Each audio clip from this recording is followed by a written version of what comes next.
Hello everyone, क्या हाल चाल है? कैसे हैं सारे लोग? क्या स्वस्थ हैं, मस्त हैं, जबरदस्त हैं? एक बार बता दीजिए कमेंट सेक्शन के अंदर। क्या हम स्टार्ट कर सकते हैं दोस्त? हाँ जी।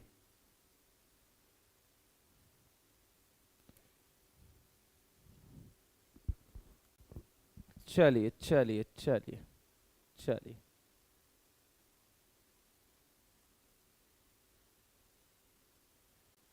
गुड आफ्टरनून गाइस, कैसे हैं सारे लोग? उम्मीद है स्वस्थ होंगे, मस्त होंगे, जबरदस्त होंगे। मैं सुधांशु दुबे आपका फिर से स्वागत करता हूं इस बार Sankalp NEET Vedantu official YouTube channel पे। नहीं, नीटेक संकल्प वेदांतु, ठीक है। तो दो दो चैनल हैं, किसी को दिक्कत है तो मैं बता दूं, थोड़ा कंफ्यूजन दूर हो जाए, है ना। एक संकल्प नीट वेदांतु और एक नीटेक्स है। खैर, आज हम क्या करने वाले हैं सर नीटेक्स के ऊपर? तो बच्चों आज हम करने वाले हैं क्वेश्चन। सर कौन से क्वेश्चन करने वाले हैं? देखो भाई, उधर तो वन शॉट करा रहा हूं, है ना। इधर जो मैं कराने वाला हूं आज मैं कराने वाला हूं नीट के पीवाईक्यूज। कौन से क्लास के पीवाईक्यूज कराने वाले हो? तो क्लास 11th क्लास 12 दोनों के पीवाईक्यूज कराएंगे, है ना। तो चलिए स्टार्ट करते हैं बिना किसी देरी के। आइए फटाफट से क्वेश्चन से स्टार्ट करते हैं बेटा। क्वेश्चन से सबसे पहला क्वेश्चन। क्वेश्चन क्या? अच्छा, मैंने बोला ना क्लास 11 क्लास 12 दोनों से मिक्स। पूरा इनऑर्गेनिक के क्वेश्चन दो पार्ट में कराऊंगा। आज एक पार्ट है, कल एक पार्ट है, खत्म हो जाएगा कल के बाद, ठीक है। तो जो भी दिक्कत आती है पीवाईक्यूज के अंदर वो भी शॉर्ट करा देना। इसके बाद एग्जाम्पलर प्रीमियर लीग निकाल के उसको भी सॉल्व करा देंगे। खैर एनीवे, यहां पे देखते हैं कहता क्या, the correct order of atomic radii of lithium, lithium, beryllium, boron and carbon. क्या क्या दिया गया बेटा? लिथियम अपने को दिया गया सबसे पहली चीज लिथियम, देन दिया गया अपने को बेरिलियम, देन बोरॉन, देन क्या दिया गया है? कार्बन, है ना। अपने को पता है, क्या पता है बेटा? लेफ्ट टू राइट जाओगे, लेफ्ट टू राइट जाओगे, लेफ्ट टू राइट जाओगे तो जेड इफेक्टिव बढ़ता है, ये सबको पता है। और अगर जेड इफेक्टिव बढ़ेगा तो साइज क्या होगी? डिक्रीज होगी। साइज क्या होगी? डिक्रीज। यानी कि सबसे बड़ा lithium, then beryllium, then boron, then क्या हो जाता है? कार्बन हो जाता है। ऐसा आंसर कहां दिया गया? Lithium, then beryllium, then boron, then carbon, ठीक है। ये नीट के पीवाईक्यूज के क्वेश्चंस हैं, ये पीवाईक्यू का क्वेश्चन है, ठीक है। प्रीवियस ईयर क्वेश्चन में पूछा गया है। अच्छा, अब मेरी बात सुनो, अब मेरी बात सुनो। क्या और सवाल आपको ध्यान रखना है? देखो, इस बात से ये ध्यान रखो कि ये कौन से पीरियड का एलिमेंट है? सेकेंड पीरियड का। कौन से पीरियड का एलिमेंट है? सेकेंड, ठीक है। तो इस सेकेंड पीरियड के लिए आप 3 पॉइंट पे सवाल जरूर करके जाओगे। कितने पॉइंट पे? 3 पॉइंट पे। कहां कहां पे सर? पहला पॉइंट आप करके जाओगे एटॉमिक रेडियस देख के जाओगे। क्या देख के जाओगे? Atomic radius. क्या देख के जाओगे मित्र? एटॉमिक रेडियस, ठीक है। पहली चीज एटॉमिक रेडियस। दूसरा, इससे मिलता जुलता क्या देख के जाओगे? इसके आईपी का ऑर्डर। क्या देख के जाओगे? आईपी का ऑर्डर। और तीसरा, इससे मिलता जुलता क्या ऑर्डर देख के जाओगे? इलेक्ट्रॉन अफिनिटी का ऑर्डर। क्या देख के जाओगे? इलेक्ट्रॉन अफिनिटी ऑर्डर, ठीक है। ये 3 बातें ध्यान दीजिएगा, अन्यथा मैं आपसे बता रहा हूं सवाल गलत हो सकता है कि इन्हीं तीनों पॉइंट में से कुछ पूछ लिया जाए। तो मैं ये बता रहा हूं फ्यूचर ईयर क्वेश्चन, ठीक है। फ्यूचर ईयर क्वेश्चन मान लीजिए। ये तो पीवाईक्यूज था, ये मेरा एफवाईक्यूज है, ठीक है। ध्यान दीजिएगा, इन तीनों पॉइंट में से कुछ भी इससे रिलेटेड पूछा जा सकता है, ठीक है। आगे चलते हैं, आगे चलते हैं, आगे चलते हैं। मैंने कॉन्सेप्ट बता तो दिया, कॉन्सेप्ट बहुत क्रिस्पी, बहुत प्रिसाइज रखूंगा मैं, बहुत ज्यादा नहीं बोलेंगे। देखिए, बेयर्स रिएजेंट किसे कहते हैं? Cold dilute aqueous solution of potassium permanganate. Cold cold dilute KMnO4 KMnO4 के एक्वस सॉल्यूशन को, कोल्ड डाइल्यूट KMnO4 के एक्वस सॉल्यूशन को, कोल्ड डाइल्यूट KMnO4 के एक्वस सॉल्यूशन को अपन क्या बोलते हैं? बेयर्स रिएजेंट कहते हैं। क्या कहते हैं दोस्त? बेयर्स रिएजेंट कहते हैं। क्या कहते हैं? Bears reagent. क्या बोलते हैं? बेयर्स रिएजेंट, ठीक है। बेयर्स रिएजेंट क्या होता है? तो कोल्ड डाइल्यूट KMnO4 इसे ही हम कहते हैं, ठीक है। कह रहा है एसिडिक पोटेशियम परमैग्नेट सॉल्यूशन, यानी KMnO4 in presence of H+ ion. तो ये तो स्ट्रॉन्ग ऑक्सीडाइजिंग एजेंट है। क्या है? बोलो जल्दी। Strong oxidant. कहां यूज किया जाता है? ऑर्गेनिक केमिस्ट्री में। स्ट्रॉन्ग ऑक्सीडेंट, ये है स्ट्रॉन्ग ऑक्सीडेंट, ठीक है। इसके बाद कह रहा है एसिडिक पोटेशियम डाइक्रोमेट सॉल्यूशन, यानी कि कहना चाहता है K2Cr2O7 ले लिया। क्या ले लिया? K2Cr2O7 इन कौन सा मीडियम? H+ ion. तो ये कह रहा है एसिडिक यानी H+, पोटेशियम डाइक्रोमेट यानी K2Cr2O7, ठीक है। ये जो होता है ये गुड प्राइमरी स्टैंडर्ड होता है। क्या होता है दोस्त? बोलो जल्दी। एसिडिक मीडियम तो नहीं कहना चाहिए, बट K2Cr2O7 के बारे में बस इतनी याद रखो कि ये गुड प्राइमरी स्टैंडर्ड होता है। क्या होता है बेटा? बोलो जल्दी। गुड प्राइमरी स्टैंडर्ड होता है। क्या होता है? गुड प्राइमरी स्टैंडर्ड होता है, ठीक है। क्या K2Cr2O7 के बारे में कह रहा है? Hot concentrated solution of KMnO4। देखो, हॉट और कंसंट्रेटेड फॉर्म में अगर आपने ले लिया तो आपने बहुत अच्छा ऑक्सीडाइजिंग एजेंट ले लिया है। कह रहा है हॉट एंड कंसंट्रेटेड यानी कॉन्संट्रेटेड KMnO4, ठीक है, KMnO4, KMnO4, ठीक है, हॉट। ये क्या करता है बच्चा, तो ये मैं आपको बता दूं, ये जो है बेसिकली ये अच्छे ऑक्सीडाइजिंग एजेंट के तौर पे काम करता है। तो बेयर्स रिएजेंट कौन है, तो बेयर्स रिएजेंट है अपना cold dilute aqueous solution of potassium पर मैग्नेट। ल्यूकास रिएजेंट अगर मैं बोलूं क्या होता है तो बताना ल्यूकास रिएजेंट क्या होता है, बताओ ल्यूकास रिएजेंट, ल्यूकास रिएजेंट क्या होता है। ल्यूकास रिएजेंट, ये एक छोटा सा होमवर्क दे रहा हूं, एक चीज देख के आना, ल्यूकास रिएजेंट क्या होता है, ठीक है, ऑर्गेनिक में लिखा होगा ल्यूकास रिएजेंट, ठीक है, ल्यूकास रिएजेंट। खैर ये PYQs में डाल लेंगे आप, और ये सब FYQs में, जो बाकी इंफॉर्मेशन दी है वो सब FYQs की इंफॉर्मेशन दी है, ठीक है। चलिए PDF मिलेगा सर, यस PDF मिलेगा आपको। चलिए आगे कह रहा है which of the following molecule have non zero dipole movement, इनमें से वो स्पीसीज बताइए जिनका नॉन जीरो होता है। देखिए नॉन जीरो मतलब जीरो किनका होता है, पहले तो ये बता दो। जीरो के लिए कुछ कैटेगरी होती है। पहली कैटेगरी, 3 वेक्टर 120 डिग्री के एंगल पे देखने को मिले, कितने डिग्री पे, 120 डिग्री पे, तो जीरो होता है। 3 इक्वल वेक्टर 120 डिग्री के एंगल पे, तो रिजल्टेंट उनका कितना होता है, जीरो होता है, पहली चीज। दूसरी चीज अगर हम बात करें, AB2L0, AB3L0, AB4L0, AB5L0, AB6L0, AB6L0, ठीक है, ये जो हो गए, ये जो हो गए, ये जो हो गए, ये इनका डाइपोल मूवमेंट कितना आता है, इनका डाइपोल मूवमेंट आता है जीरो, अगर बी क्या है, सेम है, बी क्या है, सेम है, बी क्या है, सेम है, ठीक है। अगली बात अगर हम करते हैं तो अगली बात सुनिएगा, AB2L3 या फिर AB4L2, इसका भी म्यू क्या होता है, जीरो होता है। इनके अलावा मैंने नहीं देखा है, मैंने नहीं जाना है कि किसी का भी क्या होता हो, जीरो होता हो। 3 इक्वल वेक्टर अगर 120 डिग्री पे हैं तो रिजल्टेंट जीरो होता है। इनमें से कोई ज्योमेट्री और बी सेम है तो रिजल्टेंट जीरो होता है। इनमें से कोई ज्योमेट्री है और बी सेम है, याद रखना B should be same, B same, B क्या होना चाहिए, सेम, बी क्या होना चाहिए, सेम, बी क्या होना चाहिए, सेम।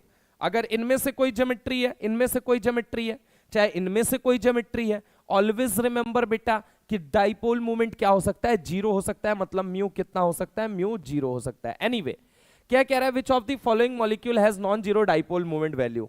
देखो यहां पे ये CCl4 है, CCl4 का मतलब हो गया, ये हो गया AB4L0, निकाल के देख लेना, बी सारे सेम है, AB4L0 कितना होता है, जीरो होता है, तो चलो ये तो जीरो हो गया। कह रहा है CO2, CO2 देखो ऐसा बनता है AB2L0, AB2L0 के बारे में मैंने क्या बोला, मैंने कहा जीरो हो जाएगा, इसका भी क्या हो जाएगा बेटा, बोलो जल्दी, इसका भी क्या हो जाएगा, जीरो हो जाएगा, ठीक है। चलिए हम आगे आते हैं। कह रहा है कि इसके अंदर BF3 के अंदर बता दो, BF3 के अंदर देखो, BF3 बनता है AB3L0 बनता है, क्या बनता है, AB3L0, तो इसका भी कितना हो गया, जीरो हो गया। आंसर क्या हो जाएगा, बी वाला पार्ट हो जाएगा। बहुत सही, बहुत सही, बहुत सही। आ जाओ आ जाओ आ जाओ, अगले सवाल में टाइम नहीं जाया करेंगे बहुत ज्यादा। कह रहा है match list 1 with list 2, list 1 को लिस्ट 2 के साथ अपने को मैच करना है ना। बताओ क्वेश्चन का आंसर क्या होगा। कह रहा है नाइट्रोजन एटम, नाइट्रोजन एटम, ठीक है। तो element with the highest ionisation enthalpy in group 15, आपको पता है बेटा कि नाइट्रोजन है, फास्फोरस है, एस है, ऐसे ही Sb है और ऐसे ही Bi है। आपको पता है ऊपर से नीचे जाओगे एटॉमिक रेडियस क्या करेगा बेटा, एटॉमिक रेडियस बढ़ेगा, और अगर एटॉमिक रेडियस बढ़ेगा तो Ip का रिलेशन एटॉमिक रेडियस के साथ क्या होता है, इनवर्स होता है। मतलब आप लोगों को पता है कि Ip is inversely proportional to size. तो क्या कह रहा है लाइन में देखो, कह रहा है क्या ये नाइट्रोजन ग्रुप नंबर 15 का एलिमेंट है, यस। तो element with highest ionisation enthalpy, obvious है ऊपर से नीचे जाओगे साइज बढ़ेगी, Ip घटेगी, यानी Ip हाईएस्ट किसकी हुई, नाइट्रोजन की। तो इसका आंसर क्या हो गया, नाइट्रोजन का A का थर्ड अपने को कहां दिख रहा है, या तो यहां दिख रहा है या तो यहां दिख रहा है, फोर्थ वाले में, यानी ये और ये यहां पे नहीं दिख रहा है। आगे आ जाओ, आगे कह रहा है fluorine molecule, molecule mark my word, ये क्या बोल रहा है, फ्लोरीन मॉलिक्यूल, ऑक्सीजन मॉलिक्यूल, यानी ये बात कर रहा है किसकी दोस्त, F2 की। F2 आपको पता है ये क्या होता है, स्ट्रॉन्ग ऑक्सीडाइजिंग एजेंट होता है। क्या होता है, स्ट्रॉन्ग ऑक्सीडाइजिंग एजेंट। किसी को नहीं पता है मैं रिलेट करके फिर से बता देता हूं। Being powerful oxidising agent, it is not used in layer test. Do you know why? Because it oxidises water quickly और स्लोली, तो answer is quickly. Can you tell me the reason, can you tell me the answer कि वो कौन सी ऐसी species है जो कि पानी को ऑक्सीडाइज तो करती है बट स्लोली? आंसर आपको बताना है दोस्त। तो यहां पे याद रखिए कि ये स्ट्रॉन्ग ऑक्सीडाइजिंग एजेंट होता है। इनफैक्ट इतना तगड़ा है कि सबसे तगड़ा ये होता है। सबसे तगड़ा कौन होता है? सबसे तगड़ा होता है मेरे भाई F2। F2 के बाद होता है आपका KMnO4 और MnO2 और MnO2, देन होता है आपका Cl2, देन होता है आपका कॉन्संट्रेटेड H2SO4, देन होता है Br2, देन होता है I2। ये ऑर्डर होता है, ठीक है।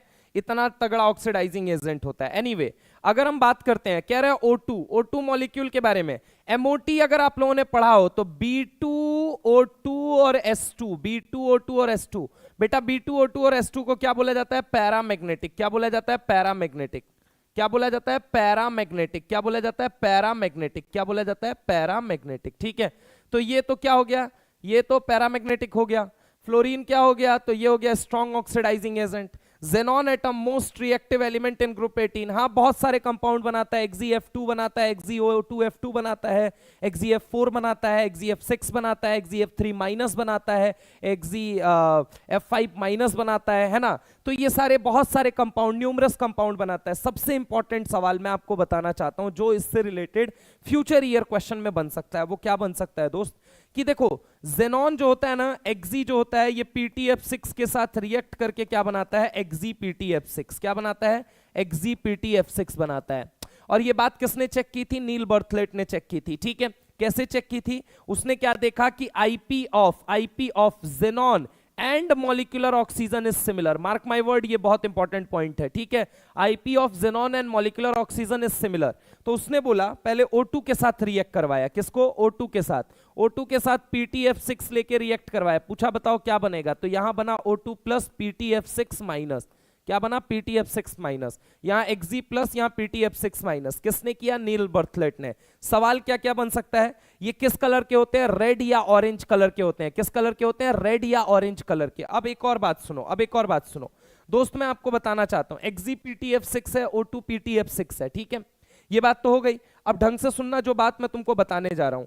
ये जो Xe होता है ना, Xe कितने में होता है? यहां पे +1 में होता है। जबकि O2 की अगर हम बात करें, O2 पे प्लस है। O2 पे प्लस का मतलब क्या हो गया? हाफ हाफ डिवाइड होगा। हाफ हाफ डिवाइड होगा तो यहां पे क्या बनेगा? O के ऊपर चार्ज कितना आ गया? +1/2। कितना आ गया? +1/2। अरे 2 के ऊपर एक पॉजिटिव है ना, तो 1 के ऊपर कितना जाएगा? आधा जाएगा, ठीक है। तो ये याद रखना। किस कलर के होते हैं? रेड या ऑरेंज। किस कलर के? रेड या ऑरेंज। रेड और ऑरेंज। किस कलर के? रेड या ऑरेंज। रेड या फिर कौन से कलर के बच्चा? ऑरेंज, ठीक है। तो इसका आंसर क्या हो जाएगा? ए का हो गया 3, बी का हो गया तुम्हारा 4, बी का 4, बी का 4, ये रहा, ये आंसर है, डी है, डी। चलिए नेक्स्ट सवाल की तरफ चलते हैं दोस्त। सवाल ये है, which of the following pairs have same spin only magnetic moment values with in the pair. निकालने का तरीका क्या होता है? Unpaired, number of unpaired electron देखना। क्या देखना? Number of unpaired electron. क्या देखना? Number of unpaired electron.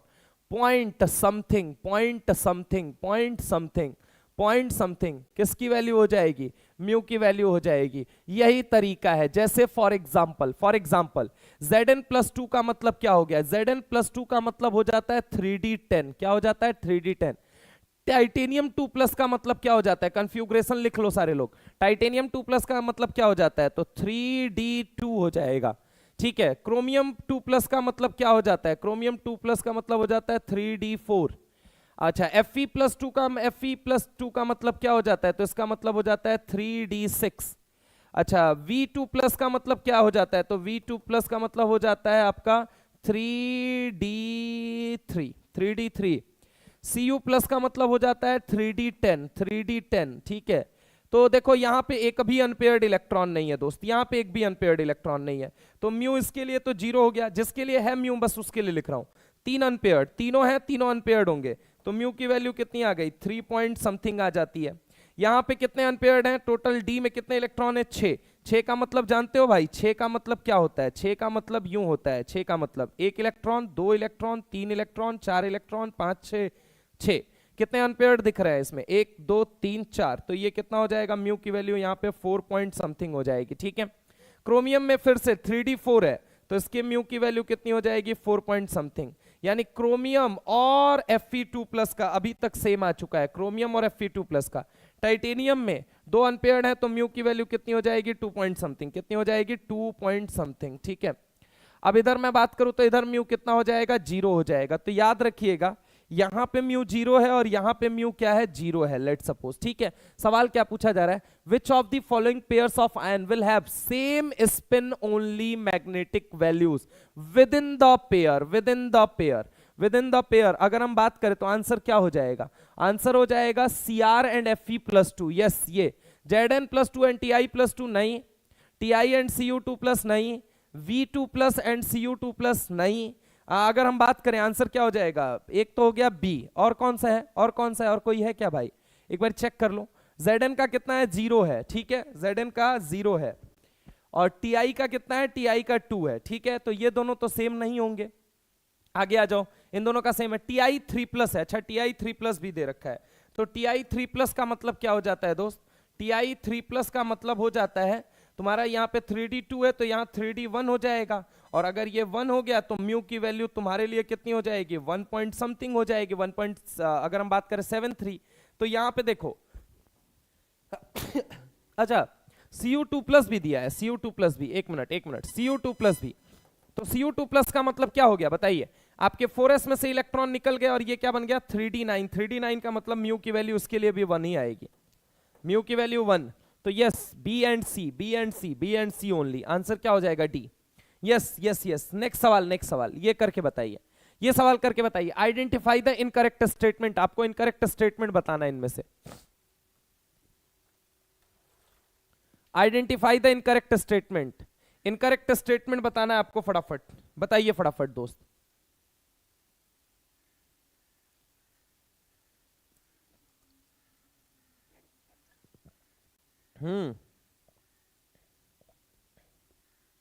बताइए, यहां पे देखो, यहां पे सवाल क्या दिया है, कह रहा है PCl5 के बारे में इनकरेक्ट स्टेटमेंट बताओ।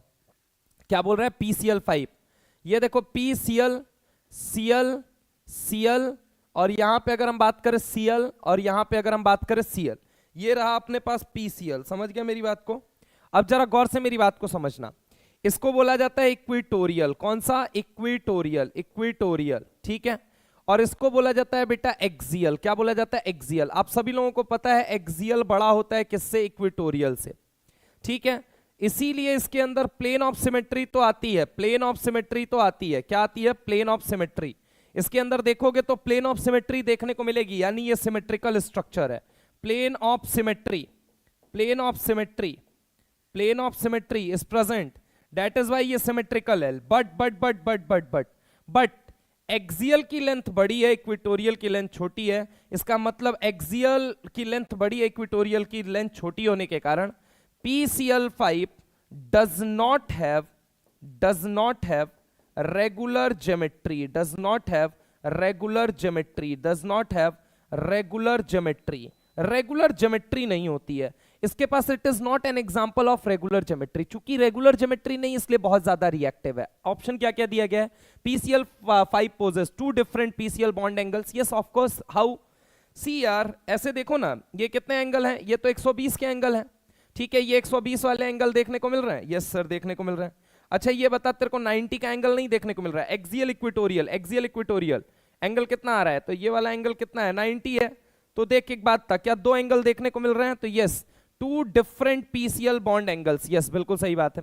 All PCl5 bonds are identical in length, ठीक है, अगर हम बात करें कि all 5 PCl bond are identical in length, क्या ऐसा है, मैंने अभी आपके बॉन्ड लेंथ की बात की है, अभी बॉन्ड लेंथ की मैंने कहा एक्सियल की बॉन्ड लेंथ लंबी होती है कंपेयर टू इक्वेटोरियल के, तो ये क्या हो जाएगा गलत। कह रहा है PCl5 exhibit sp3d hybridisation, simple सी बात है, हाइब्रिडाइजेशन निकालने का एक सिंपल सा तरीका होता है सिग्मा प्लस लोन पेयर जोड़ लो। अब इसको कैसे निकालते हो, जैसे ऐसे देखो, फास्फोरस के पास कितने इलेक्ट्रॉन है 5, क्लोरीन के पास कितने इलेक्ट्रॉन है 7, कितने क्लोरीन है 5, तो 7 पचे 35, 35 प्लस 5 40, 40 को डिवाइड करो किससे 8 से, तो 8 पचे कितना हो गया 40, ये गया एलिमिनेट हो गया, ये क्या बन गया टोटल AB5L0, AB5L0 का मतलब हो गया सिग्मा कितने हैं 5, लोन पेयर कितना है 0, नंबर कितना आया 5, 5 का मतलब कितने हाइब्रिड ऑर्बिटल की जरूरत है 5, एक s 3p और एक d sp3d। तो यस ये बात सही है, PCl5 exhibit sp3d हाइब्रिडाइजेशन।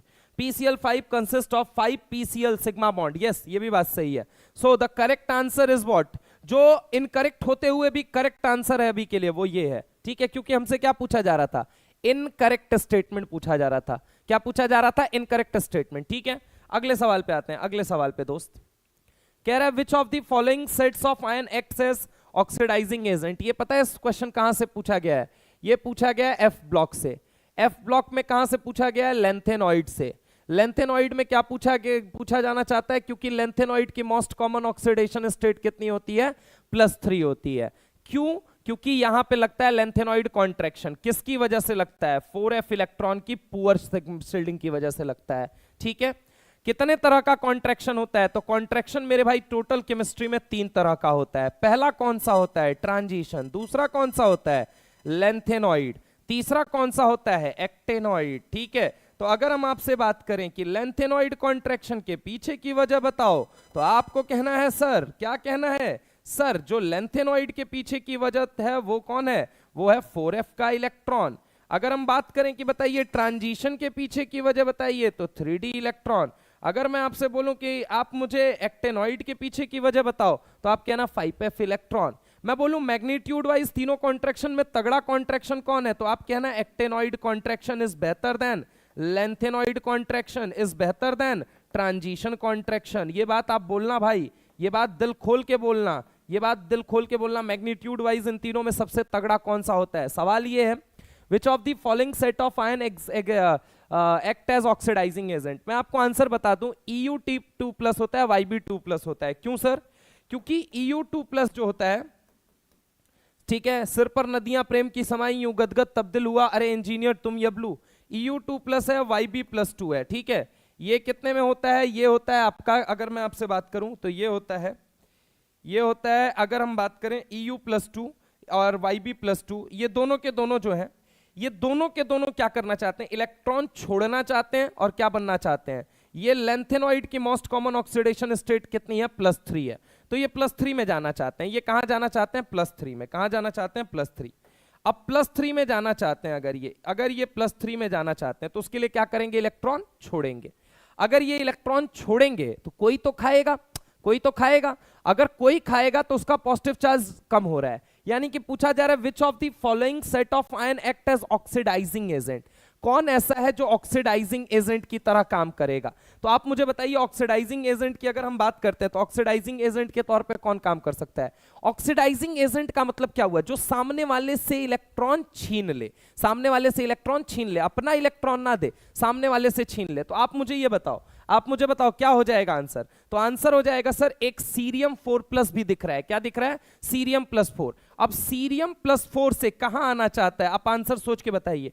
3 के लिए याद रखने के लिए मैंने आपको पहले भी बोला था, अभी भी बोल रहा हूं, सीरियम +4 ये कहां आना चाहता है, +3। इसके लिए ये क्या करेगा, तो ये इलेक्ट्रॉन खाएगा, और अगर इलेक्ट्रॉन खाएगा तो एक बात मुझे बताओ, ऑक्सीडाइजिंग एजेंट की तरह कौन काम करेगा, ऑक्सीडाइजिंग एजेंट की तरह। तो जो इलेक्ट्रॉन खाने का काम करेगा वो किसका काम करेगा, ऑक्सीडाइजिंग एजेंट। याद रखने के लिए आप इन तीनों लोगों को याद रखेंगे, इन तीनों लोगों को याद रखेंगे, ठीक है। एग्जाम्पल के तौर पे लेंथेनॉइड में, एक्टेनॉइड में अगर हम बात करें, एक्टेनॉइड में याद रखिएगा पुअर शील्डिंग होती है, किसकी वजह से, 5f इलेक्ट्रॉन की वजह से। किसकी वजह से, 5f इलेक्ट्रॉन। और यहां पे +3 +4 +5 +6 +7 यहां वेरिएबल ऑक्सीडेशन स्टेट देखने को मिलता है, ठीक है, ठीक है। चलिए नेक्स्ट सवाल में आते हैं। सवाल क्या है, कह रहा था UV visible absorption band in the spectra of lanthanoid ions are X, probably because the excitation of electron involving Y, the X and Y respectively are. कह रहा है the UV visible absorption band is in the spectra of lanthanoid ions are X. कैसा band होता है, UV visible absorption band in spectra of lanthanoid, ये कैसा होता है, ये नैरो होता है। लेंथेनॉइड के केस में ये कैसा होता है, नैरो। कैसा होता है, नैरो, ठीक है, नैरो। तो पहले तो ये एक्स निकल के आया, एनसीईआरटी की लाइन से सवाल है, कह रहा है probably because of the excitation of electron involving Y, F orbitals के जो इलेक्ट्रॉन्स होते हैं, एफ ऑर्बिटल, वाई जो कह रहा है ये किसको बोल रहा है, एफ ऑर्बिटल को, ठीक है, एक्स किसको बोल रहा है, नैरो वाले को। एनसीईआरटी की लाइन से ये डायरेक्ट क्वेश्चन है, ठीक है। तो यहां पे अगर हम बात करें तो कह रहा है the x and y are, तो the x and y are narrow and f orbital, narrow and f orbital, ठीक है। आगे अगर हम बात करें, सर डी क्यों नहीं मार्क किया, उसने लेंथेनॉइड की बात की है मुझसे, ठीक है। आगे आ जाओ, कह रहा है ethylene diamine tetra acetate. Ethylene डाइअमीन का मतलब समझो, इथाइलिन, देखो वर्ड समझो, इथाइलिन, इथाइलिन का मतलब क्या हो गया, इथाइलिन का मतलब हो गया दोस्त CH2, CH2, ये हो गया इथाइलिन, ठीक है। इथाइलिन डाइअमीन, डाइअमीन की बात कर रहा है, ठीक है। इथाइलिन डाइअमीन, इथाइलिन डाइअमीन, तो डाइअमीन का मतलब क्या हो गया, दो अमीन जोड़ दो, ये रहा NH2, ये रहा NH, ये रहा इथाइलिन डाइअमीन, इथाइलिन डाइअमीन, ठीक है। Ethylene diamine tetra acetate, tetra acetate, ethylene diamine tetra acetate is an example of, tetra acetate का मतलब हो गया CH2, C double bond O, O minus, क्या हो गया CH2, C double bond O, O minus, ठीक है। ऐसे ही ये क्या हो गया CH2, C double bond O, O minus, ये क्या हो गया CH2, C double bond O, O minus हो गया, ठीक है। तो अगर हम बात करें ethylene diamine tetra acetate, ethylene डाइअमीन, दो बार नाइट्रोजन मैंने गलती से लगा दिया, खैर कोई ना, एक मिनट ऐसे कर देते हैं, इसको सही कर देते हैं, इथाइलिन डाइअमीन टेट्रा एसीटेट, ठीक है। तो ये रहा CH2, ये रहा CH2, है ना, ये नाइट्रोजन, ये नाइट्रोजन, ये एक मिनट, ये रहा CH2, ये रहा CH2, ये नाइट्रोजन जुड़ा हुआ है, इथाइलिन डाइअमीन टेट्रा एसीटेट, तोड़ के पढ़ लो अब, ये देखो ये क्या हो गया इथाइलिन, ये क्या हो गया डाइअमीन, टेट्रा का मतलब चार, एक नहीं, दो नहीं, तीन नहीं, चार, टेट्रा एसीटेट। अब कह रहा है कितनी तरफ से ये देता है, आप सभी लोगों को पता है कैसा होता है, हेक्साडेंटेड होता है, कैसे, एक दो तीन चार, इसके अलावा कहां से दे सकता है मेरे भाई, तो ये रहा 5 और ये रहा 6, ये 6 तरफ से दे सकता है, इथाइलिन डाइअमीन टेट्रा एसीटेट, ठीक है। आगे आगे आगे, नेक्स्ट सवाल, अगला सवाल कह रहा है identify the incorrect statement, incorrect statement इनमें से पहचानिए कि कौन सा गलत है, गलत कौन सा है, the acidic strength of HF, HBr, HCl, HI। देखो दोस्त आपको पता है एसिडिक स्ट्रेंथ का ऑर्डर क्या होता है, HF से ज्यादा होता है HCl, HCl से ज्यादा होता है HBr, HBr से ज्यादा होता है HI। क्यों, क्योंकि जब आप H+ हटाओगे, नेगेटिव बनाओगे, तो स्टेबिलिटी ऑफ एनायन यहां सबसे ज्यादा आएगा, क्या आएगा, स्टेबिलिटी ऑफ एनायन सबसे ज्यादा आएगा, क्या आएगा, स्टेबिलिटी ऑफ एनायन सबसे ज्यादा आएगा, ठीक है। स्टेबिलिटी ऑफ एनायन क्या आ जाता है, ज्यादा आता है, मोर। अब रीजन बीइंग मोर, क्या, कभी भी किसी भी एनायन या किसी भी केटायन की स्टेबिलिटी कंपेयर करना तो डायरेक्ट पहले क्या देखोगे, साइज, क्या देखोगे, साइज, फिर क्या देखोगे, ईएन, देन क्या लगाओगे, इलेक्ट्रॉनिक इफेक्ट। आप डायरेक्ट क्या करते हो, आप इलेक्ट्रॉनिक इफेक्ट लेके कूद जाते हो, गलत हो जाता है इसी वजह से सवाल। तो याद रखिएगा स्टेबिलिटी ऑफ एनायन ज्यादा, यहां पे क्या आया आपका I- आ गया, ठीक है। I- क्या है, I- क्या है, second period, third period, fourth period, fifth period, fifth period का है, साइज ज्यादा है, साइज ज्यादा है तो नेगेटिव चार्ज ज्यादा फैलेगा, नेगेटिव चार्ज जॉगिंग ज्यादा कर पाएगा, जॉगिंग ज्यादा करेगा बेटा तो पसीना ज्यादा निकलेगा, पसीना ज्यादा निकलेगा तो स्टेबिलिटी ज्यादा बढ़ेगी, ऐसे सोचो। ये क्या है, ये फुद्दू सा इतना छोटा वाला है, मतलब इसके ऊपर भी एक नेगेटिव आएगा, H+ निकलेगा तो यहां पे भी नेगेटिव आएगा, लेकिन इसकी ये कह रहा मेरा पार्क छोटा है, तुम उतना बढ़िया से अपना पसीना नहीं निकाल पाओगे, तो सिंपल सी बात है नेगेटिव बहुत ज्यादा डिस्पर्स नहीं होगा, नेगेटिव बहुत ज्यादा डिस्पर्स नहीं होगा, पसीना बहुत ज्यादा नहीं निकलेगा, रेस्पिरेशन बहुत ज्यादा नहीं होगा, नहीं होगा तो स्टेबिलिटी नहीं मिलेगी, खत्म बवाल। यानी कि ये क्या हो जाता है, ये गलत दिया गया है, ये गलत दिया गया है, ठीक है।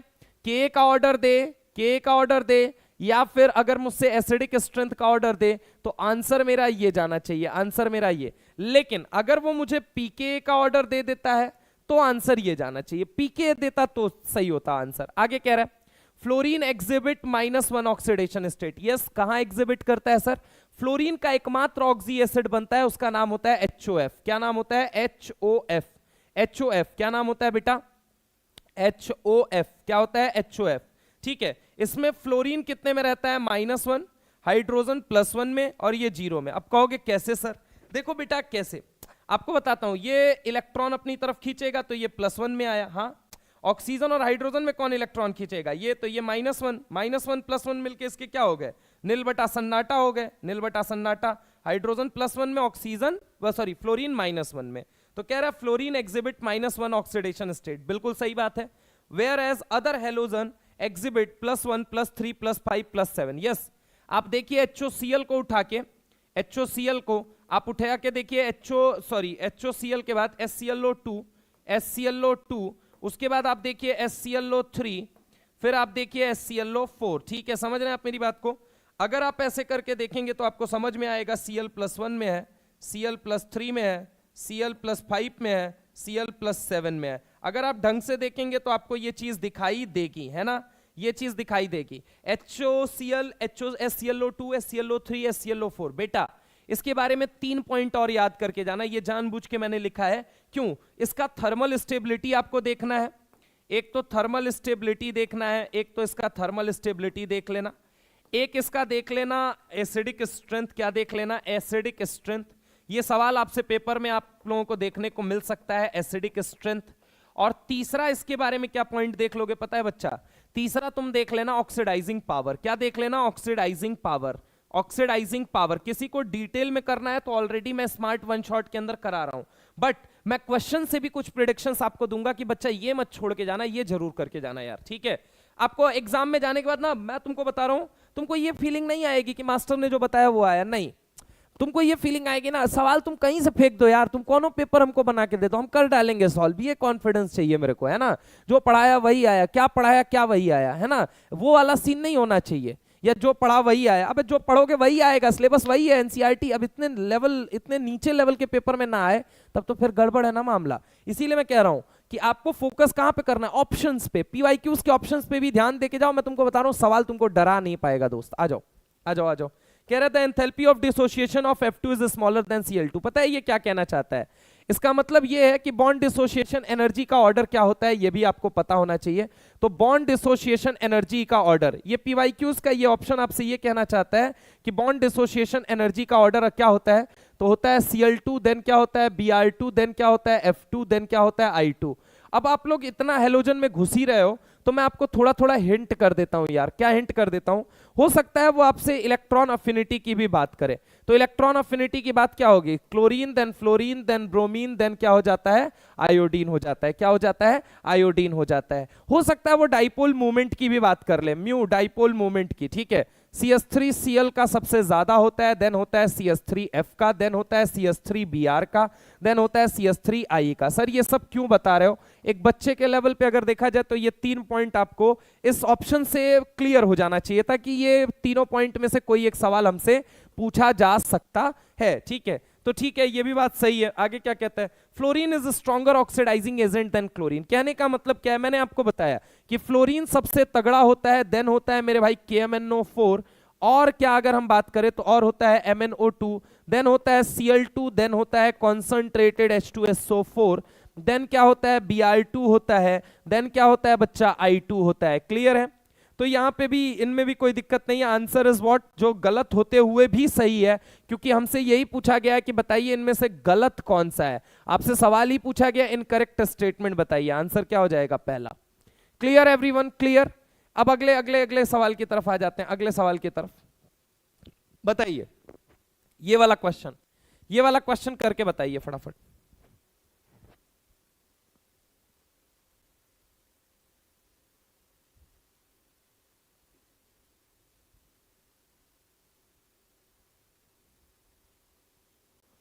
ये वाला क्वेश्चन बताइए। कह रहा है क्वेश्चन क्या कह रहा है? कह रहा है कि इनमें से सेलेक्ट करना है। देखो ऐसे भी छोटे छोटे क्वेश्चन आते हैं। S block element, P block element, P block, D block element, D block lanthanoid. Lanthanoid तो यही है, सीरियम ही है ना? सिर पर नदियां प्रेम की समाई यूं, गदगद तब दिल हुआ, अरे इंजीनियर तुम ये ब्लू, लेंथेनॉइड है। D ब्लॉक एलिमेंट क्या हो गया? Mn हो गया, मतलब B का 4 यहीं पे दिख रहा है, यहाँ पे दिख रहा है, ये नहीं हो सकता, ये नहीं हो सकता। अब बचा क्या आपका? A का क्या दिख रहा है आपका? A का फर्स्ट जो है वो यहाँ पे भी, यहाँ पे भी। पी ब्लॉक एलिमेंट कौन है, एएस है, एएस है, ठीक है। तो यहाँ पे सी का कितना हो जाएगा, सी का सेकंड हो जाएगा। डी का एस ब्लॉक एलिमेंट क्या हो जाएगा, तो सीजियम हो जाएगा। डी का क्या हो जाएगा, थर्ड हो जाएगा। तो यानी कि ये आंसर क्या हो गया, यहाँ पे अगर हम बात करें यहाँ पे आंसर क्या हो गया, तो यहाँ पे आंसर हो गया सी।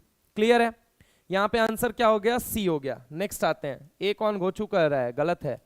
कह रहा है which of the following is not N ambidentate ligand. देखिए C2O4 की अगर हम बात करते हैं तो ये देखना C2O4, तो ये रहा C डबल बॉन्ड O, ये रहा C डबल बॉन्ड O, ये रहा C डबल बॉन्ड O, ये रहा O माइनस, ये रहा O माइनस, ये रहा M+X। समझ रहे हैं आप मेरी बात को।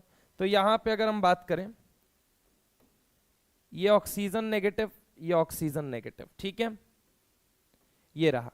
तो अगर हम बात करते हैं C2O4 which of the following, क्या ये एम्बिडेंटेड है, नहीं, ये बाइडेंटेड है भाई, ये दो तरफ से दे रहा है। Ligand which have more than one donating side but at a time can donate by single side. For example, जैसे तुम SCN- को देखो, SCN- को देखोगे तो SCN- को देखने पे ऐसा लगेगा कि भाई हो सकता है या तो वो सल्फर वाली साइट, ये एक अलग एटम है और ये एक अलग एटम है, दोनों की डोनेटिंग साइट अलग अलग है, हाँ या ना।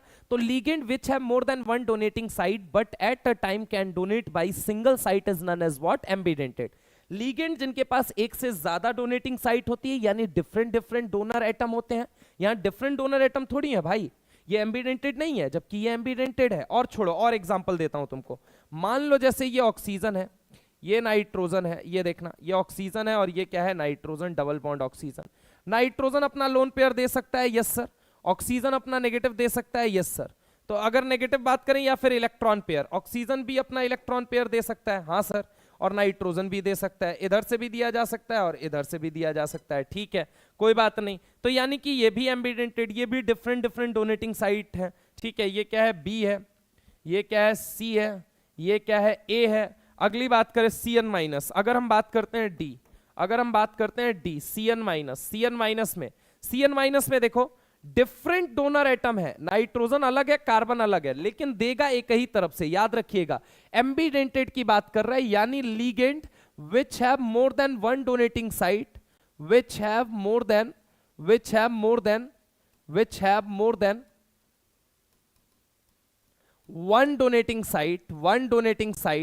one donating site, ligand which have more than one donating site but at a time can donate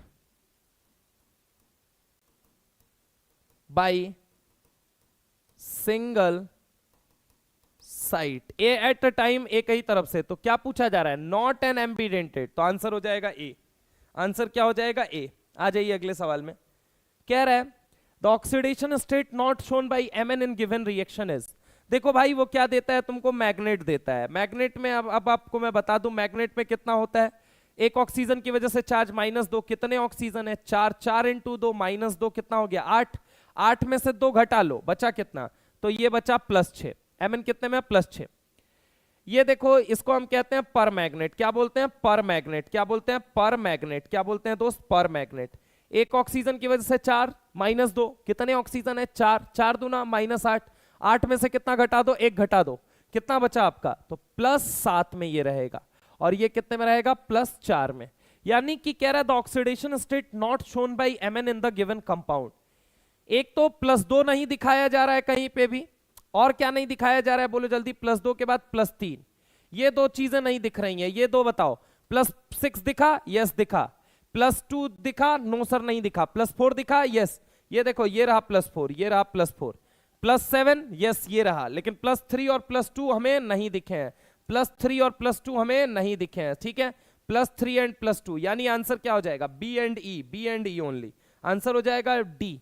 answer कौन सा हो जाएगा, डी। आंसर डी हो जाएगा, ठीक है। अगला सवाल कमिंग फ्रॉम सॉल्ट एनालिसिस। अगला सवाल कमिंग फ्रॉम सॉल्ट एनालिसिस। देखो मेरे भाई, सॉल्ट एनालिसिस की हम बात कर रहे हैं। सॉल्ट एनालिसिस इसमें बोल रहा है लेक टेस्ट। किसकी बात कर रहा है, लेक टेस्ट, ठीक है। लेक टेस्ट किसके लिए होता है, तो मैं आपको बता दूं, लेक टेस्ट होता है अल्युमिनियम +3 के लिए, ठीक है। मैं लिख ही देता हूं, लाइम वाटर टेस्ट होता है, लाइम वाटर टेस्ट, ठीक है। लाइम वाटर टेस्ट ये किसके लिए होता है, कार्बोनेट के लिए। मैं सबके लिए लिख देता हूं, दूसरा सोडियम नाइट्रोप्रोसाइड आयन वाला टेस्ट किसके लिए होता है, सल्फाइड। तीसरा ग्लिस इलॉस्वे टेस्ट, ग्लिस इलॉस्वे टेस्ट, ठीक है, एक आपने पढ़ा था ग्लिस इलॉस्वे टेस्ट, ग्लिस इलॉस्वे टेस्ट, ठीक है, ये कहां पे पढ़ा था आपने, नाइट्राइट के अंदर पढ़ा था, ठीक है। उसके बाद अगर हम बात करें तो उसके बाद आपने पढ़ा था chromyl chloride test, chromyl chloride test किसके लिए, Cl- के लिए। फिर उसके बाद से आपने पढ़ा था लेयर टेस्ट, क्या पढ़ा था, लेयर टेस्ट, ठीक है, नहीं पता है तो मैं बता दे रहा हूं, लेयर टेस्ट किसके लिए होता है, Br- या I- के लिए। किसके लिए होता है दोस्त, Br- या I- के लिए होता है, ठीक है, Br- और I- के लिए होता है। इसके अलावा अगर हम बात करें तो छठवां टेस्ट लेक टेस्ट जो होता है, लेक टेस्ट, लेक टेस्ट याद रखिएगा, लेक टेस्ट होता है अल्युमिनियम+3 के लिए। किसके लिए होता है, अल्युमिनियम+3 के लिए, ठीक है। ब्राउन रिंग टेस्ट, इसके अलावा ब्राउन रिंग टेस्ट अगर हम बात करें, ब्राउन रिंग टेस्ट, तो ब्राउन रिंग टेस्ट किसके लिए होता है, नाइट्रेट आयन के लिए। किसके लिए होता है बेटा, नाइट्रेट आयन के लिए, ठीक है। सवाल हमसे बोला जा रहा है लेक टेस्ट, तो लेक टेस्ट का हो जाएगा A का 3, A का 3 कहां दिख रहा है, वो यहां दिख रहा है, आंसर क्लियर हो जाना चाहिए। आगे लिख रहा है निजलर्स रिएजेंट, निजलर्स रिएजेंट ब्राउन पीपीटी बनाता है NH4 के साथ, आपको याद होना चाहिए। NH4+ आयन को लेके अपन किसके साथ ट्रीट करते हैं, निजलर्स रिएजेंट। हो सकता है आपसे निजलर्स रिएजेंट का फॉर्मूला ही पूछ ले, तो सुन बेटा, निजलर्स रिएजेंट का फॉर्मूला क्या होता है, इसका फॉर्मूला होता है K2HgI4 इन बेसिक मीडियम, K2HgI4 इन बेसिक मीडियम। तो यहां पे क्या बनता है, यहां ब्राउन पीपीटी बनती है, क्या बनती है, ब्राउन पीपीटी। नाम क्या होता है, अमाइडो इमिडो कॉम्प्लेक्स होता है। कहां दिया गया, सॉल्ट एनालिसिस, ठीक है। निजलर्स रिएजेंट किसके लिए हो गया, NH4 के लिए हो गया। चलो अब अगर कह रहा है पोटेशियम सल्फोसाइनाइड, इसका मतलब पता है क्या है, देखो आयरन के केस में दो ही टेस्ट याद रखना, दो टेस्ट बड़े इंपॉर्टेंट है। पहला टेस्ट क्या है, Fe+3 का। अगर हम किसके साथ, दो लोगों के साथ रिएक्शन करवाते थे, एक रिएक्शन करवाते थे किसके साथ, मैं आपको बता रहा हूं, एक रिएक्शन करवाते थे FeCN का होल 6, ठीक है, FeCN का होल 6, FeCN का होल 6, ये कितना हो गया, इसके ऊपर चार्ज कितना होता है, माइनस, सॉरी यहाँ पे हाँ -4 होता है, कितना होता है, -4। तो इसके साथ जब ट्रीट कराते हो तो इसका चार्ज इसके पाँव में, इसका चार्ज इसके पाँव में, क्या बनता है, प्रशियन ब्लू पीपीटी बनती है। कैसी बनती है, प्रशियन ब्लू। कैसी पीपीटी बनती है, बोलो जल्दी, प्रशियन ब्लू। लेकिन वो पता है क्या बोल रहा है, वो तुमसे ये वाली बात बोल ही नहीं रहा, वो अगला वाला सवाल पूछ रहा है, कह रहा है पोटेशियम सल्फोसाइनाइड। पोटेशियम सल्फोसाइनाइड कहने का मतलब पता है उसने क्या बोला, उसने बोला K+ का मतलब पोटेशियम, सल्फो का मतलब सल्फर, साइनाइड का मतलब SCN। तो वही बात याद करो, याद करो, Fe+3 इसके साथ रिएक्ट करके, फिर से कहो ना ब्लड रेड है, क्या बोलो, बोलो फिर से कहो ना, ब्लड रेड है, ठीक है। यहां पे अगर हम बात करें तो ये क्या हो जाएगा, Fe और देन क्या हो जाएगा, SCN का होल थ्राइस, क्या हो जाएगा, होल थ्राइस। तो ये याद रखिएगा, FeSCN का होल थ्राइस, इसका मतलब क्या हो गया कि फिर से कहो ना ब्लड रेड है, क्या बोलो, बोलो फिर से कहो ना ब्लड रेड है, क्या है, बोलो जल्दी, फिर से कहो ना ब्लड रेड है। एक प्रशियन ब्लू कलर की पीपीटी होती है और एक कौन सा होता है, बोलो जल्दी, फिर से कहो ना ब्लड रेड है। तो Fe+3 के लिए ये टेस्ट इंपॉर्टेंट होते हैं। ब्राउन रिंग टेस्ट किसके लिए होता है, नाइट्रेट के लिए, ठीक है। क्या बनता है, ये मैंने आपको बताया है, ये मैंने आपको बताया है, नाइट्रेट आयन वाले के साथ क्या होता है, नाइट्रेट आयन वाले के साथ आप ट्रीट करते हो concentrated H2SO4 in presence of FeSO4। तो ये क्या बनता है, FeH2O का होल 5NOSO4, FeH2O का होल 5NOSO4, FeH2O का होल 5NOSO4, ठीक है।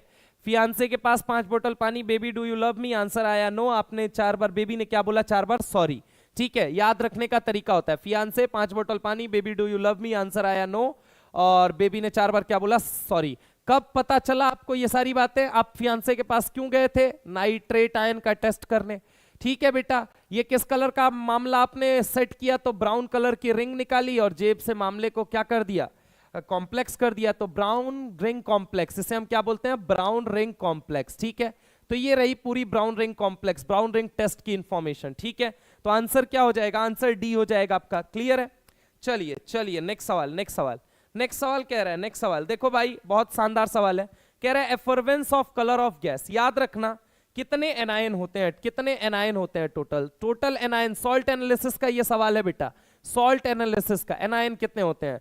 तो एनायन होता है कार्बोनेट, दूसरा कौन सा होता है, सल्फाइड, तीसरा कौन सा होता है, नाइट्राइट, देन चौथा कौन सा होता है, क्लोराइड, चौथा कौन सा होता है क्लोराइड, पांचवा कौन सा होता है ब्रोमाइड, छठवां कौन सा होता है आयोडाइड, सातवां कौन सा होता है नाइट्रेट, आठवां कौन सा होता है सल्फेट। ठीक है, एकमात्र ये है जिसको पीपीटी से आइडेंटिफाई करते हो। किससे आइडेंटिफाई करते हो? पीपीटी।